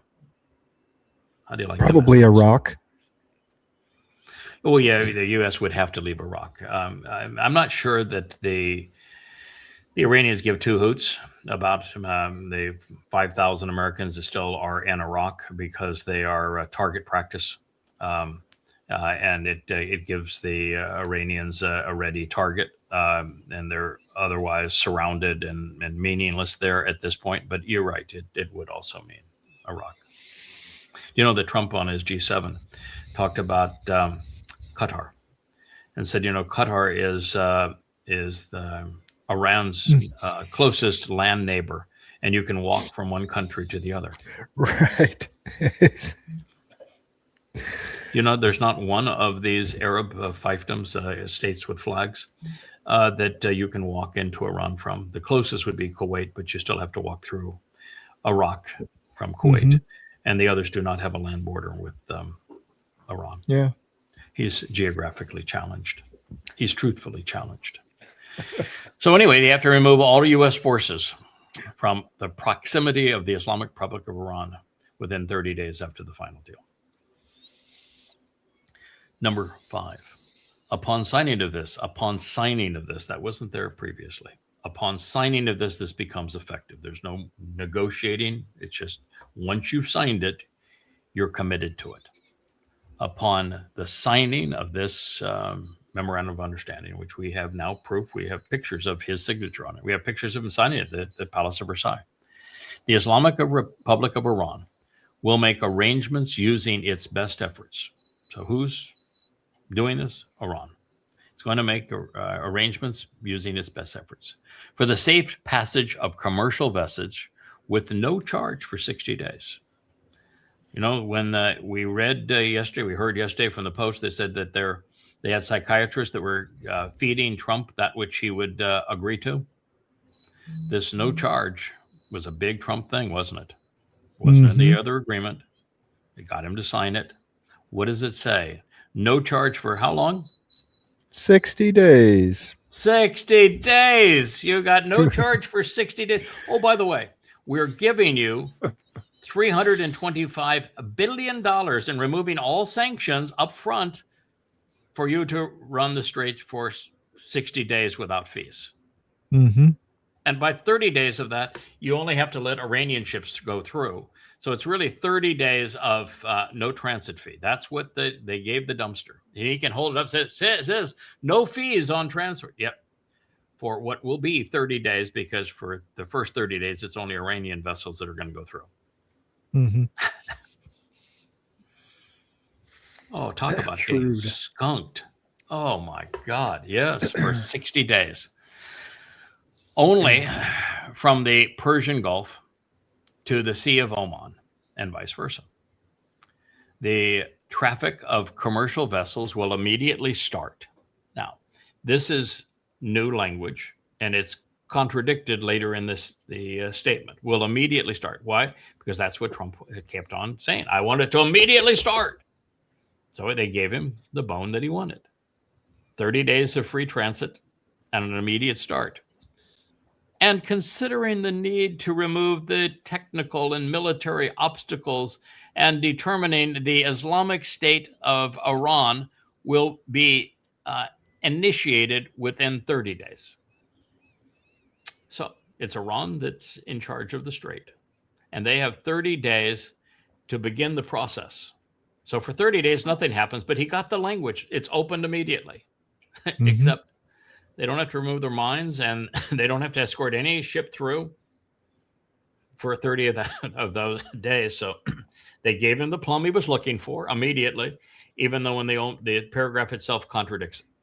So now you got 30 days to do whatever you want to. The Islamic Republic of Iran will conduct dialogue. This is all new, and this is stunning. The Islamic Republic of Iran will conduct dialogue with the Sultanate of Oman. Do you know that the Iranians and the Omanis have already agreed that they will co-manage the Strait of Hormuz and charge those fees and tolls? That's why it has with them. to define the future administration and maritime services of the Strait of Hormuz. Enter the window washers. He just gave America's sanctification of Iran and Oman controlling the Strait of Hormuz and determining how it is controlled, and whatever fees or whatever tolls, whatever they wish to charge, that is up to them. Whatever rules they wish to impose, America just sanctified it. Isn't that amazing? In discussion with, so you got to chit chat with other Persian Gulf littoral states in line with the applicable international law and the sovereign rights of coastal states of the Strait of Hormuz. Now, by the way, the United States is not a signatory to the International Convention on Maritime Traffic. So it can't impose anything, can't dictate anything. It's not even a member. Iran's not a member either. So that's a little bit of a problem. And part of even that is that the Iranians already said, listen, we understand that by international standards, we can't charge a toll on the passage, but we can charge window cleaning services, environmental fees, guide services, pilot services.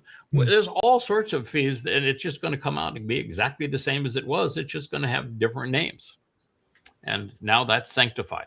So point 5 went to a wholesale admission that the United States is turning the Strait of Hormuz over to Iran, and that they'll have 30 days where there will be no tolls. And after that, they can make whatever arrangements they want to with Oman. All they really have to do is give a copy of whatever arrangement they made with Oman, and which they've already made, by the way. And that would be dialogue with the other Arab, Persian Gulf littoral states. So that one, whoa, it just blew up. Mm-hmm. Strait of Hormuz remains under Iranian control. Number 6, the United States undertakes with regional partners to develop a definite, mutually agreed plan with at least $300 billion for the reconstruction and economic development of the Islamic Republic of Iran. The mechanism for the implementation of this plan will be finalized as part of the final deal within 60 days. All that gets to be discussed is not the amount, not who's responsible for it, not who is the beneficiary. All that they get to discuss is the mechanism, what accounts the money comes from, how the money is delivered to Iran. That's all they get to discuss. All required licenses, waivers, permissions needed for the relevant financial transactions will be granted by the United States of America. We're not sharing closing costs. We're not sharing closing costs. This is not to be negotiated. The only thing to be negotiated here is the mechanism of the transaction. That's it. The United States is committed to $300 billion for the reconstruction of Iran. Cost $30 billion to destroy it, $300 million to build it back, and the United States is responsible and is committed to doing so, which means when Trump says he is not committed to doing so, he is lying. And this is not contingent upon Iran doing anything. Mm-hmm. This is not based upon good behavior. This is not based upon anything. Nothing. The United States is committed to doing this. Period. The United States of America undertakes to terminate is a much stronger word than was previously, all types of sanctions against the Islamic Republic of Iran, including the United Nations Security Council resolutions, IAEA, a Board of Governors resolutions, that would be the International Atomic Energy Association, and all unilateral U.S. sanctions, primary and secondary, and an agreed upon schedule as part of the final deal. So this doesn't say that they get to negotiate this and how they're going to play this out. It just says that all sanctions will be agreed upon in the final deal. So the U.S. is on record saying they're terminating all sanctions against the Islamic Republic of Iran. And that will be affirmed in the final deal. Doesn't say it'll be negotiated, the final deal. It's affirmed in the final deal. Stunning. All primary sanctions, all secondary sanctions, and an agreed upon schedule is part of the final deal. The Islamic Republic of Iran and the United States of America acknowledge the critical importance of the sanctions and the termination issue above their expressed intentions to immediately address these issues in the negotiations in order to achieve an agreement on them. There are parts of this, like the nuclear aspect of it, that the U.S. wants to negotiate, and what Iran says is the release of sanctions is paramount to us having a negotiation on the uranium. The sanctions have to be lifted before we'll even have any discussion with you. That's what that says. Pretty astounding. The Islamic Republic of Iran reaffirms that it will not procure or develop nuclear weapons. So it's procure or develop nuclear weapons. That's new. It doesn't say they haven't procured or that they haven't developed, but that they shall not procure or develop nuclear weapons. Now, Trump could say, I kept them from having a nuclear bomb. No, you didn't. They had no nuclear bomb before you bombed them. They had 20 years to develop their nuclear bomb. They said they were not, and they didn't. And so you did nothing to stop them. They didn't have one before, and all they're doing is they're reaffirming. So you see, the word reaffirm stayed the same.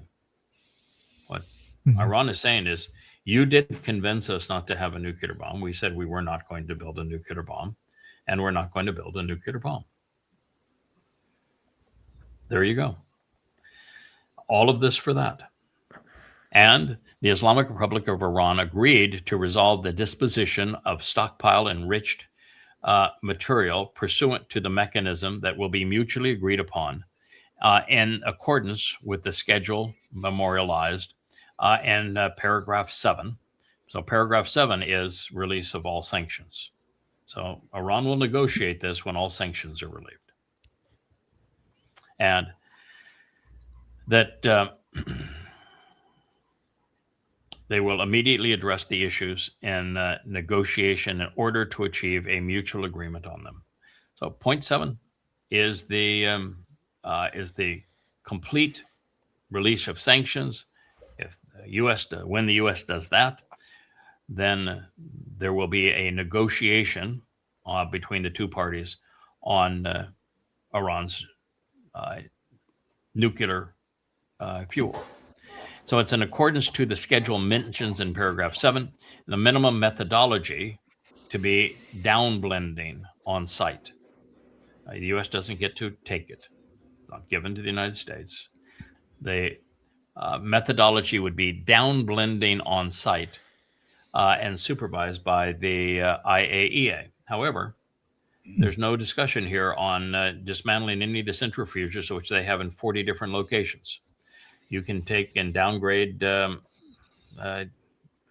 450 kilos of uranium-235 to 20% fissile purity. And Iran's still mining it, still has all their centrifuges, so just make more. I mean, this is a nothing burger here. Mm-hmm.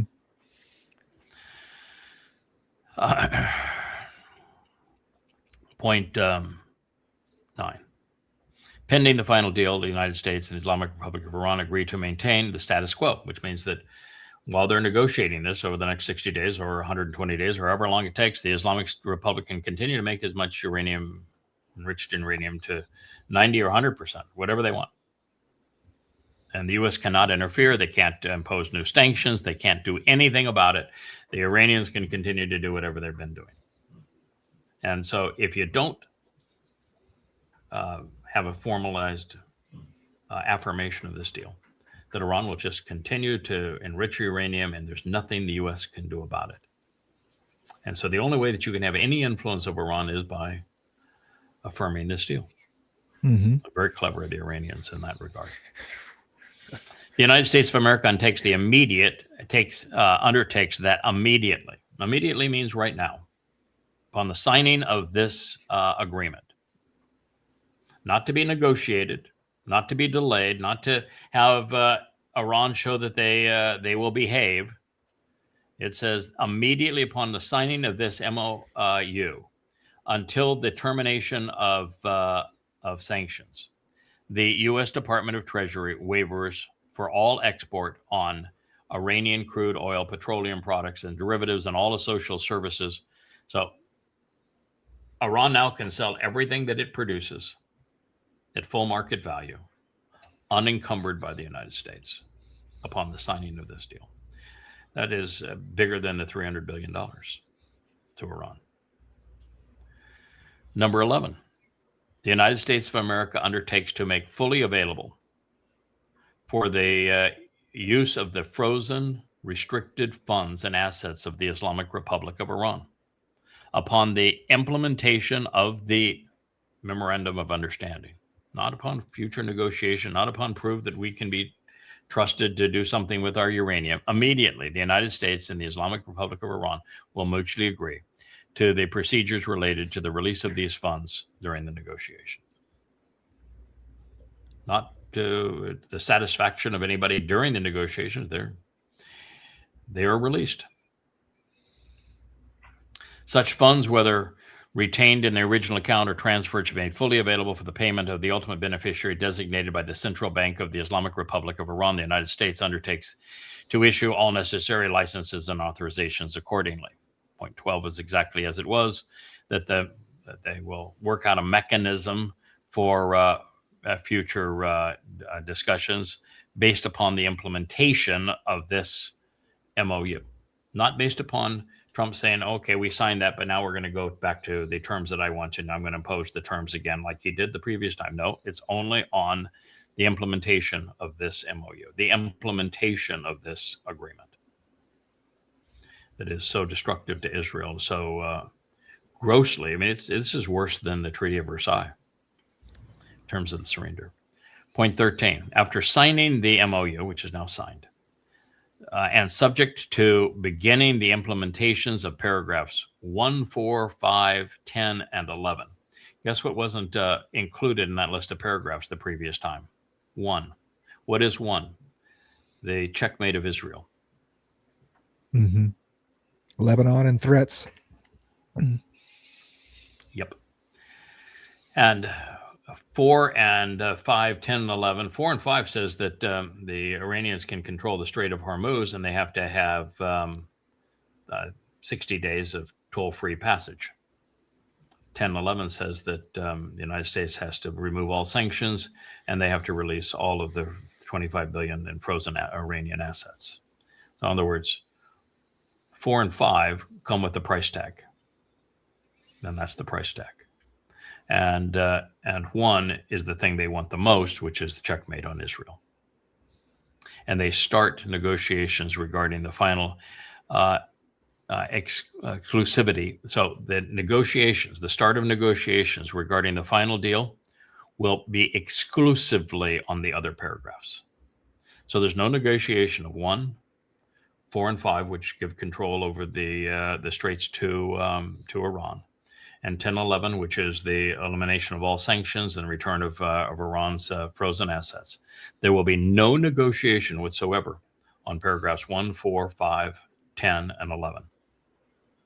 And the only negotiation that can take place is on the other paragraphs, which means you cannot negotiate with diminishment of their missiles, or their funding of Hezbollah or of the Houthis.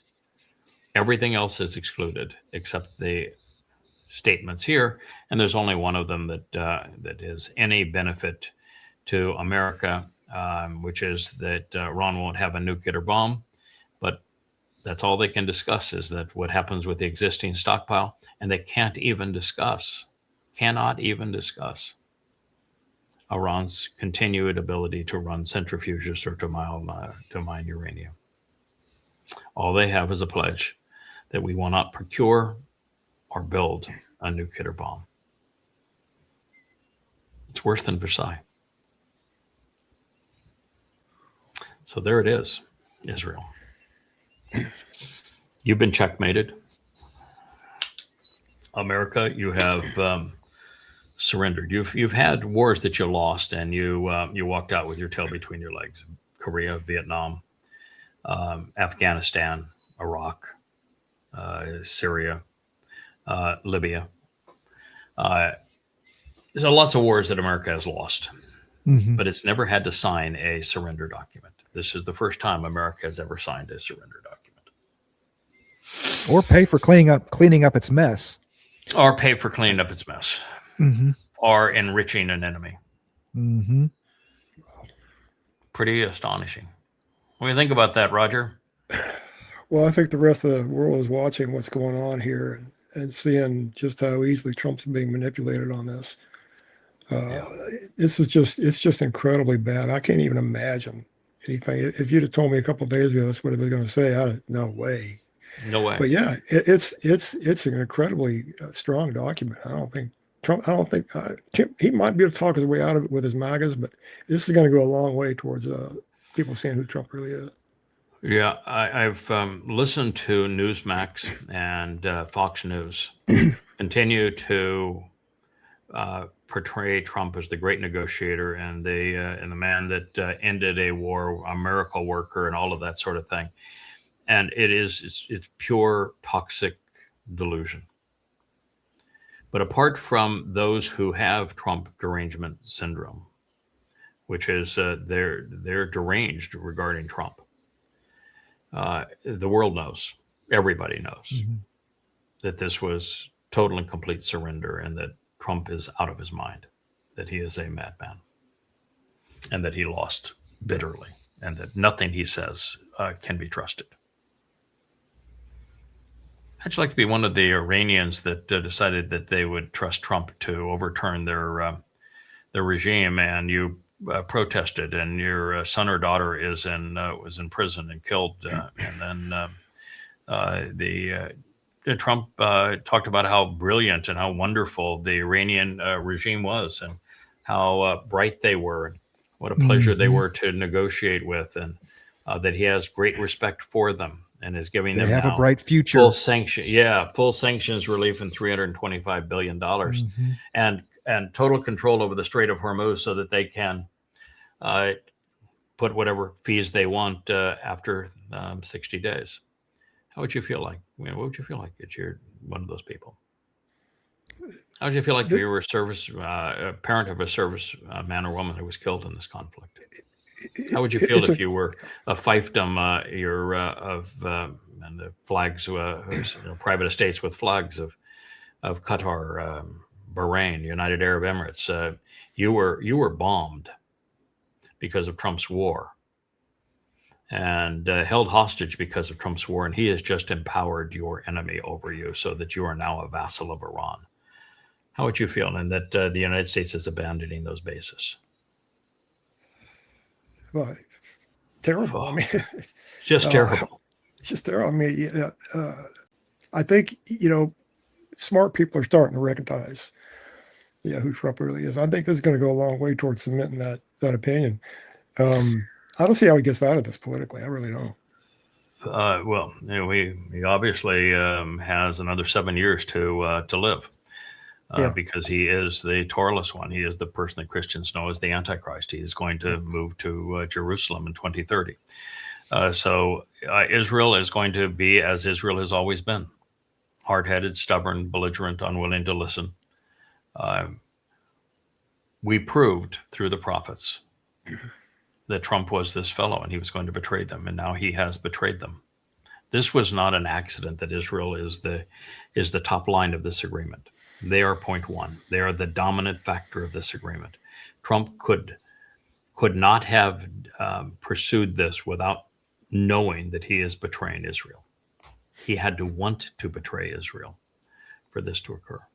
And Israel had to be complicit. They had to play into it. And they did. and they were checkmated. And you have no future, Israel. None. And individually, you can return to Yahowah, which is never going to happen as a nation, ever. The Marxists aren't going to return to Yahowah. They don't even know who he is. The religious are not even welcome. Even if they wanted to, God would preclude them. And the overtly political, that would be the same. So 80+% of Israel's not even in the conversation where they can wake up and return. 20% of you are. You can go to yadayah.com. You can learn who Yahowah is and what he is offering, what he expects in return. You can find out who you actually are and what the future holds for you. There's a book in the series called Et Sarah, Time of Trouble. 825 pages. Read it. Know what the prophets told you was going to happen. We know what's going to happen. We've written what's going to happen. And soon I'll publish the Coming Home volumes 4, 5, and 6 that tell you your future and explain to you your past. So that is the chance for 20% of Israelis. Of that 20%, it's going to be in the handful of thousands that are going to survive. Handful of thousands amongst 15 million Jews worldwide and 7.5 in Israel. That's what you're up against. And literally, you need to finally admit you played yourself into a corner. There's no way out. Just as we said constantly when you and Trump decided to attack Iran again, that there was no way out. You were going to lose. Surrender was the only option. Now we're telling you the same thing, but it's even worse this time. Because now Iran has pinned you against in a situation where your only military and political ally is now your enemy with America, where you can't win. If you oppose America, you're done immediately. And if you don't oppose America and you let down your defenses, then you will be destroyed within the next 7 years. And without Israel, there's no safety for a Jew anywhere in the world. So if you're saying, well, I live in New York, I live in California, I live in Florida, big deal to me. You destroy Israel, which is what this does. Then you're back in the situation of Jews before the Holocaust. And don't think it won't happen. Anti-Semitism is far worse right now than it was during the Holocaust. Much more overt, much more popular, much more widespread, much more deeply felt. And it's being promoted by Marxists, by Christians, and by Muslims. There's of socialists in the world today, there's well over 1 billion, about 1.5 billion. 2.5 billion Christians, 2 billion Muslims. It's the majority of the world, vast majority of the world, hate you. And you did this to yourselves. So are you in a position where you're actually going to face reality? That you rejected God, you wrote his name out of your lives, you erased his name. You don't know that Dode is his beloved son, his chosen one. You don't know even what that means. You don't know that he's the one that fulfilled Pesach, Matzah, and Bekorim, or what those days represent. You don't know that he's returning as king. And what you don't know is going to destroy you. What did Hosea write? My people are destroyed. Destroyed for lack of knowledge. You don't know these things. And you can continue to be belligerent and to accept the rabbis and accept their politicians and accept the IDF. But you need to know that the IDF is run by Marxists. You need to know that your government has betrayed you. You need to know that the rabbis are thugs, that they're parasites. You've got a really dysfunctional situation, Israel. It's time to stand up. Yeah, Israel Security Cabinet officials frustrated with U.S.-Iran MOU. You did this to yourselves. So what if you're frustrated? Are you going to deal with it or not? You did this to yourselves. Nobody else to blame. Your prophets told you that Trump was Rahab and you paid no attention to it. Officials frustrated. And maybe we find another topic here. I'll talk about anything else that oh my. The G7. G7, yeah, against G7 announced that Israel must engage in a ceasefire in Lebanon. There you go. I'm sure we'll get right on that. Yeah. Well, yeah. So what? Now you have the G7 going all in on Iran's side. Get out. Israel, you cannot defend yourself against Hezbollah anymore. Take those rockets. Mm-hmm. But you did this to yourself. Yeah, the U.S. has, I don't know if the U.S. has ever released the official document, but the very moment that the head of the Iranian parliament held it up and had the pictures taken of it with Trump's signature, it was all over. Mm-hmm. At that point, I have compared that picture to what I just read with you. They are identical. Ugh. Now here is somebody, David Horowitz, Times of Israel. Trump's deal is a catastrophic capitulation to Iran's aggressors, leaving Israel's vulnerable and constrained. Yeah, isolated, vulnerable. Checkmate, sir. I know if you're in Israel, you don't want to say it's checkmate, but that's what it is. It's checkmate. It's over. Mm-hmm. You have no move. That's what checkmate means, is that there is no move left on the board for you that you don't lose. And in this case, it's you're losing your country. Next 7 years is going to be brutal for Israel. When Trump went off and said, I'm going to drop bombs on their head if I don't like the way they behave, he violated the first term of his own agreement. Turns out you can't trust Satan. Who knew? Yeah. And all the people saying that Israel owns the White House, that Israel's making decisions, right? I mean, yeah. So how do you? again? Listen, the conspiratorialists are thoughtless. So Yes. they'll say anything under any circumstances. But all of you, like Cuthbert Tarleson or Candace Owens or Nick Fuentes, and all of those talking heads that pretend to be smart because you had some position in the military long ago, and you want to trade off of that, and you've attacked Israel for controlling the U.S. and controlling Trump. Trump just checkmated Israel. He didn't include them in the negotiations. He called them effing idiots, and he signed an agreement that guarantees the demise of Israel. And you want to claim that Israel controls the United States.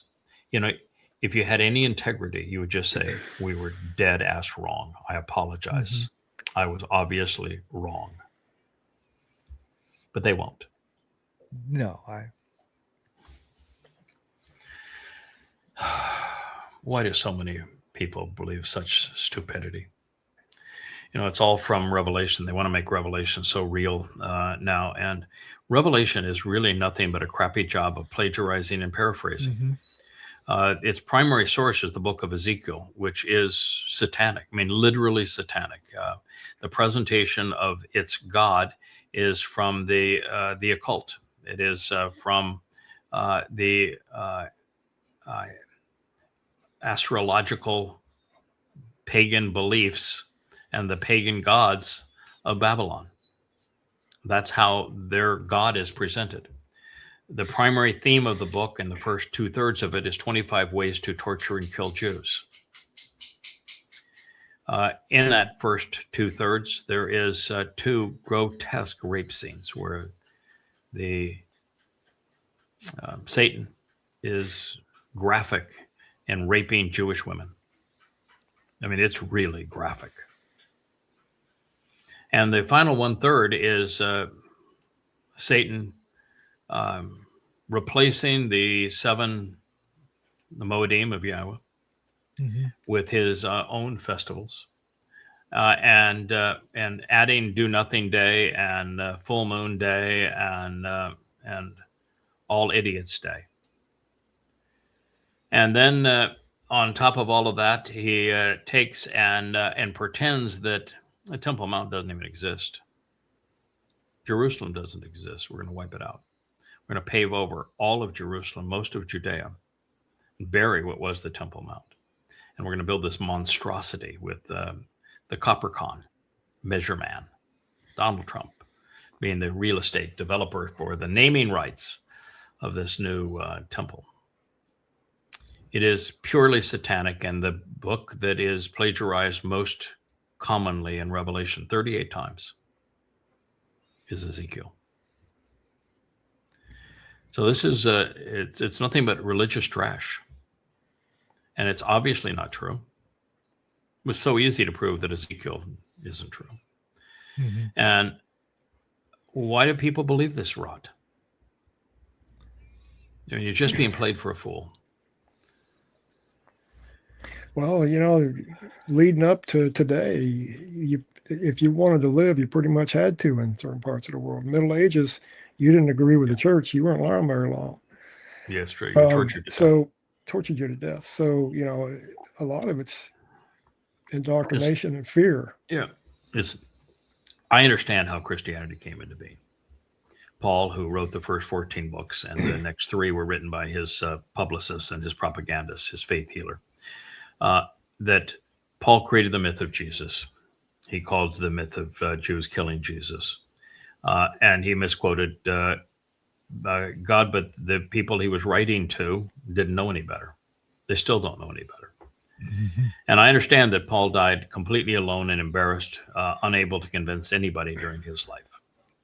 But I also understand that there were Romans that saw that they could manipulate this, beginning with Marcion, and that this was a variation of paganism and Gnosticism, and this could be used to control people.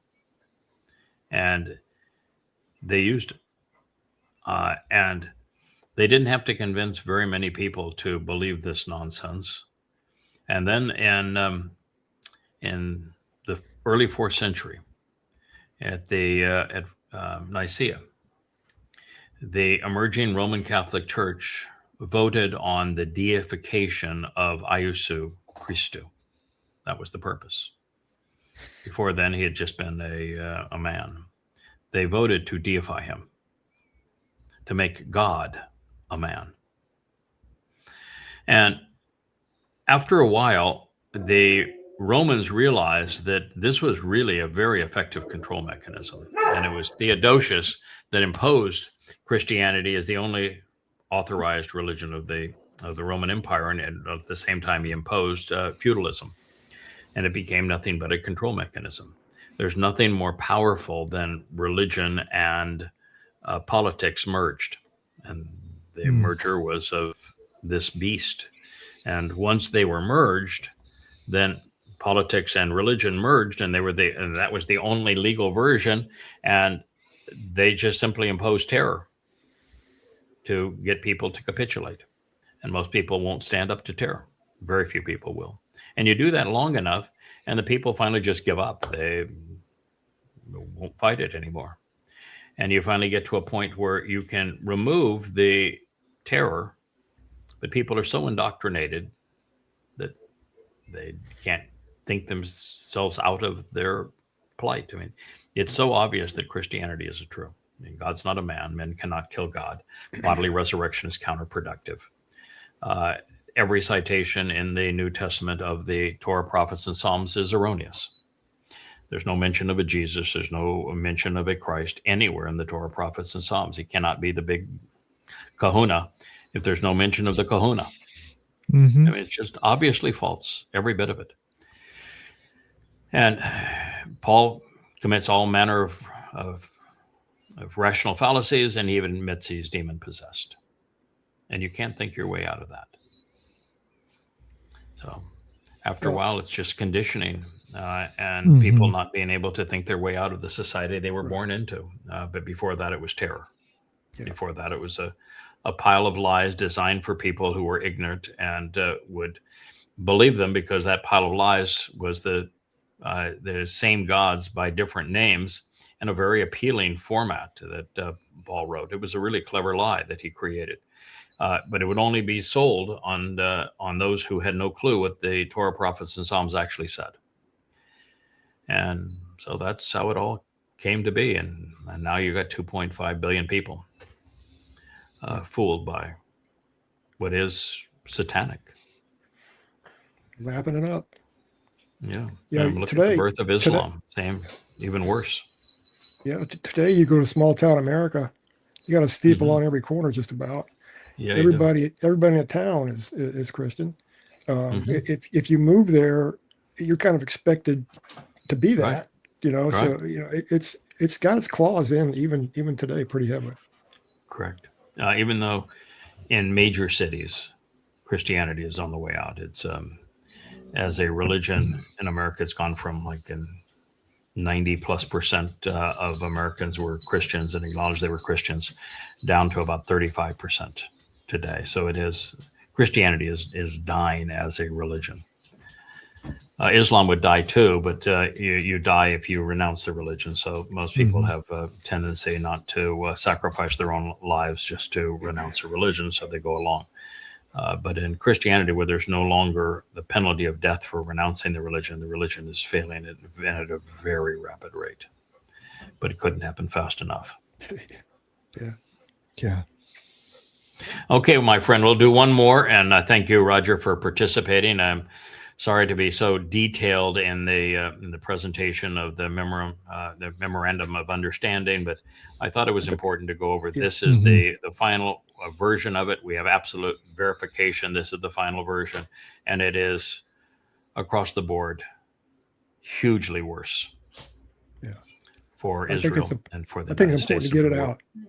It's important to get it out there, people know. Yeah, they know about it. Look at this sweet girl next door. And she signs up because somebody fed her a bunch of bullshit on patriotism and on the military. And she signs up for this, and she comes back in a coffin. Oh, and it's so wonderful that she's saluted by the other buffoons who have been suckered into the same deal. You know, join the Navy, become a pirate. Join the military, become a thug. Work for Satan. See how it works out for you. The fact is that everything about militaries around the world, and is particularly true in the United States, is untrue. They aren't protectors of freedom. They rob freedom. They aren't productive. They are destructive. Don't do it. Don't join. Don't participate. Be in opposition to it. There is no circumstances where the United States military ensured American liberty. It destroys it. And it doesn't build America's reputation in the world. It eviscerates it. And the American military has lost every war, including Korea and Vietnam, lost in Libya, losing in Ukraine, Afghanistan, Iraq, and now in Iran. We lost to the Houthis, for crying out loud. You know, America's military has lost every war. Yep. A lot of money squandered. Here, America's military squandered $30 billion to lose a war where the reparations were $325 billion. And the ceding of the Strait of Hormuz to the very people who did not control it before the war. And at the same time, surrendering the fate of your only real ally in Israel. Well, Go ahead, Roger. These poor kids, you know, that they're seducing into this. I watched a commercial the other night. Had to watch it. It's on TV, and it was a picture of a guy. You only see the guy. You saw his hands, and he was sitting on the back of a truck, and he was firing off a Browning M2 machine gun, which is the biggest machine gun that you can get, downrange for about 15 or 20 seconds. And that was their kicker to come join the Army. Right? I guess it was the Marine Corps, actually. You know, so they're promoting a culture of death, and it starts in the commercials, and it goes on through the training, and then you know, and I saw it in my kids. Yeah, it's a terrible thing, and it leaves a permanent scar. Sure does. On the people who do it, and it's all based upon propaganda and lies, and it's a real travesty that we get sucked into this, and that it costs our nation, or any nation, the flower of its youth. There's no heroism in what happened. That's a life squandered, and it's a shame. And it's the organization exists to destroy and kill. That's the only purpose of the organization: to destroy, control, and kill. And that there's no benefit in any of those things. Words wisely wielded, understanding, are so much more powerful and productive. But nope, we don't do that anymore. And now America has a commander-in-chief who is a thief, who is a confabulator, who is demonic, who is a psychopath.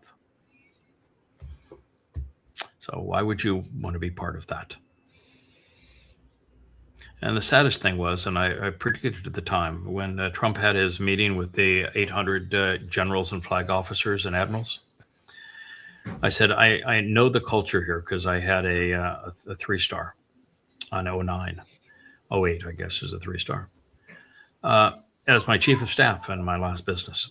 And so I knew the lifestyle of these people, flying around private airplanes, private chauffeurs, private chefs, luxury estates, plus big salaries and huge retirement plans, and the opportunity to be paid millions of dollars as board members and consultants and lobbyists for the military-industrial complex after the fact.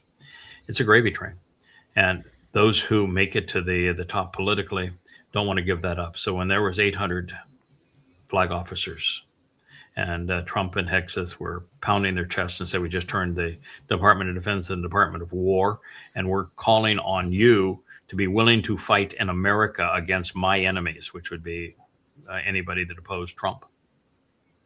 That's where we're going to deploy you. And if you're going to oppose me, you need to resign right now. And I said at the time that fewer than 10% will have the conscience to resign, the character to resign. There were 8 of them. 8 of 800. That's 1%. So the senior officers of the U.S. military are scummier than everyone else. It's a swamp. You don't get to be that rank if you don't play the game. Nope. And they're in it up to their eyeballs. They're not to be trusted. They would go to war in the United States, and they will be called to war in the United States.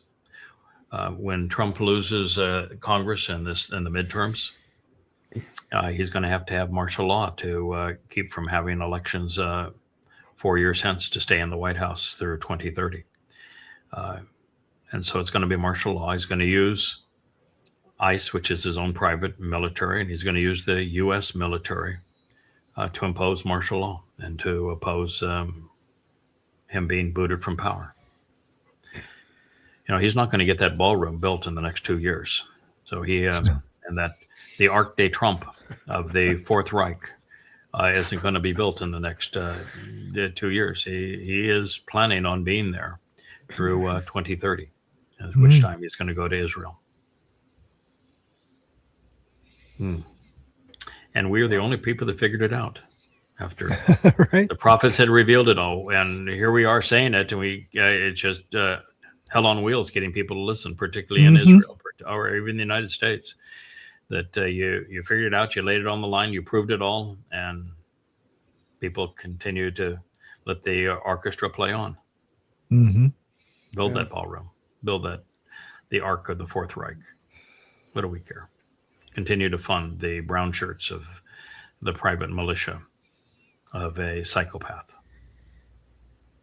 Continue to join the army. The recruitment's up. Join the army, join the Air Force, become a thug, work for a thug. He's the boss, Yeah, that's what he said. I want to close with this comment because we spent a lot of time on the dumpster Rahab.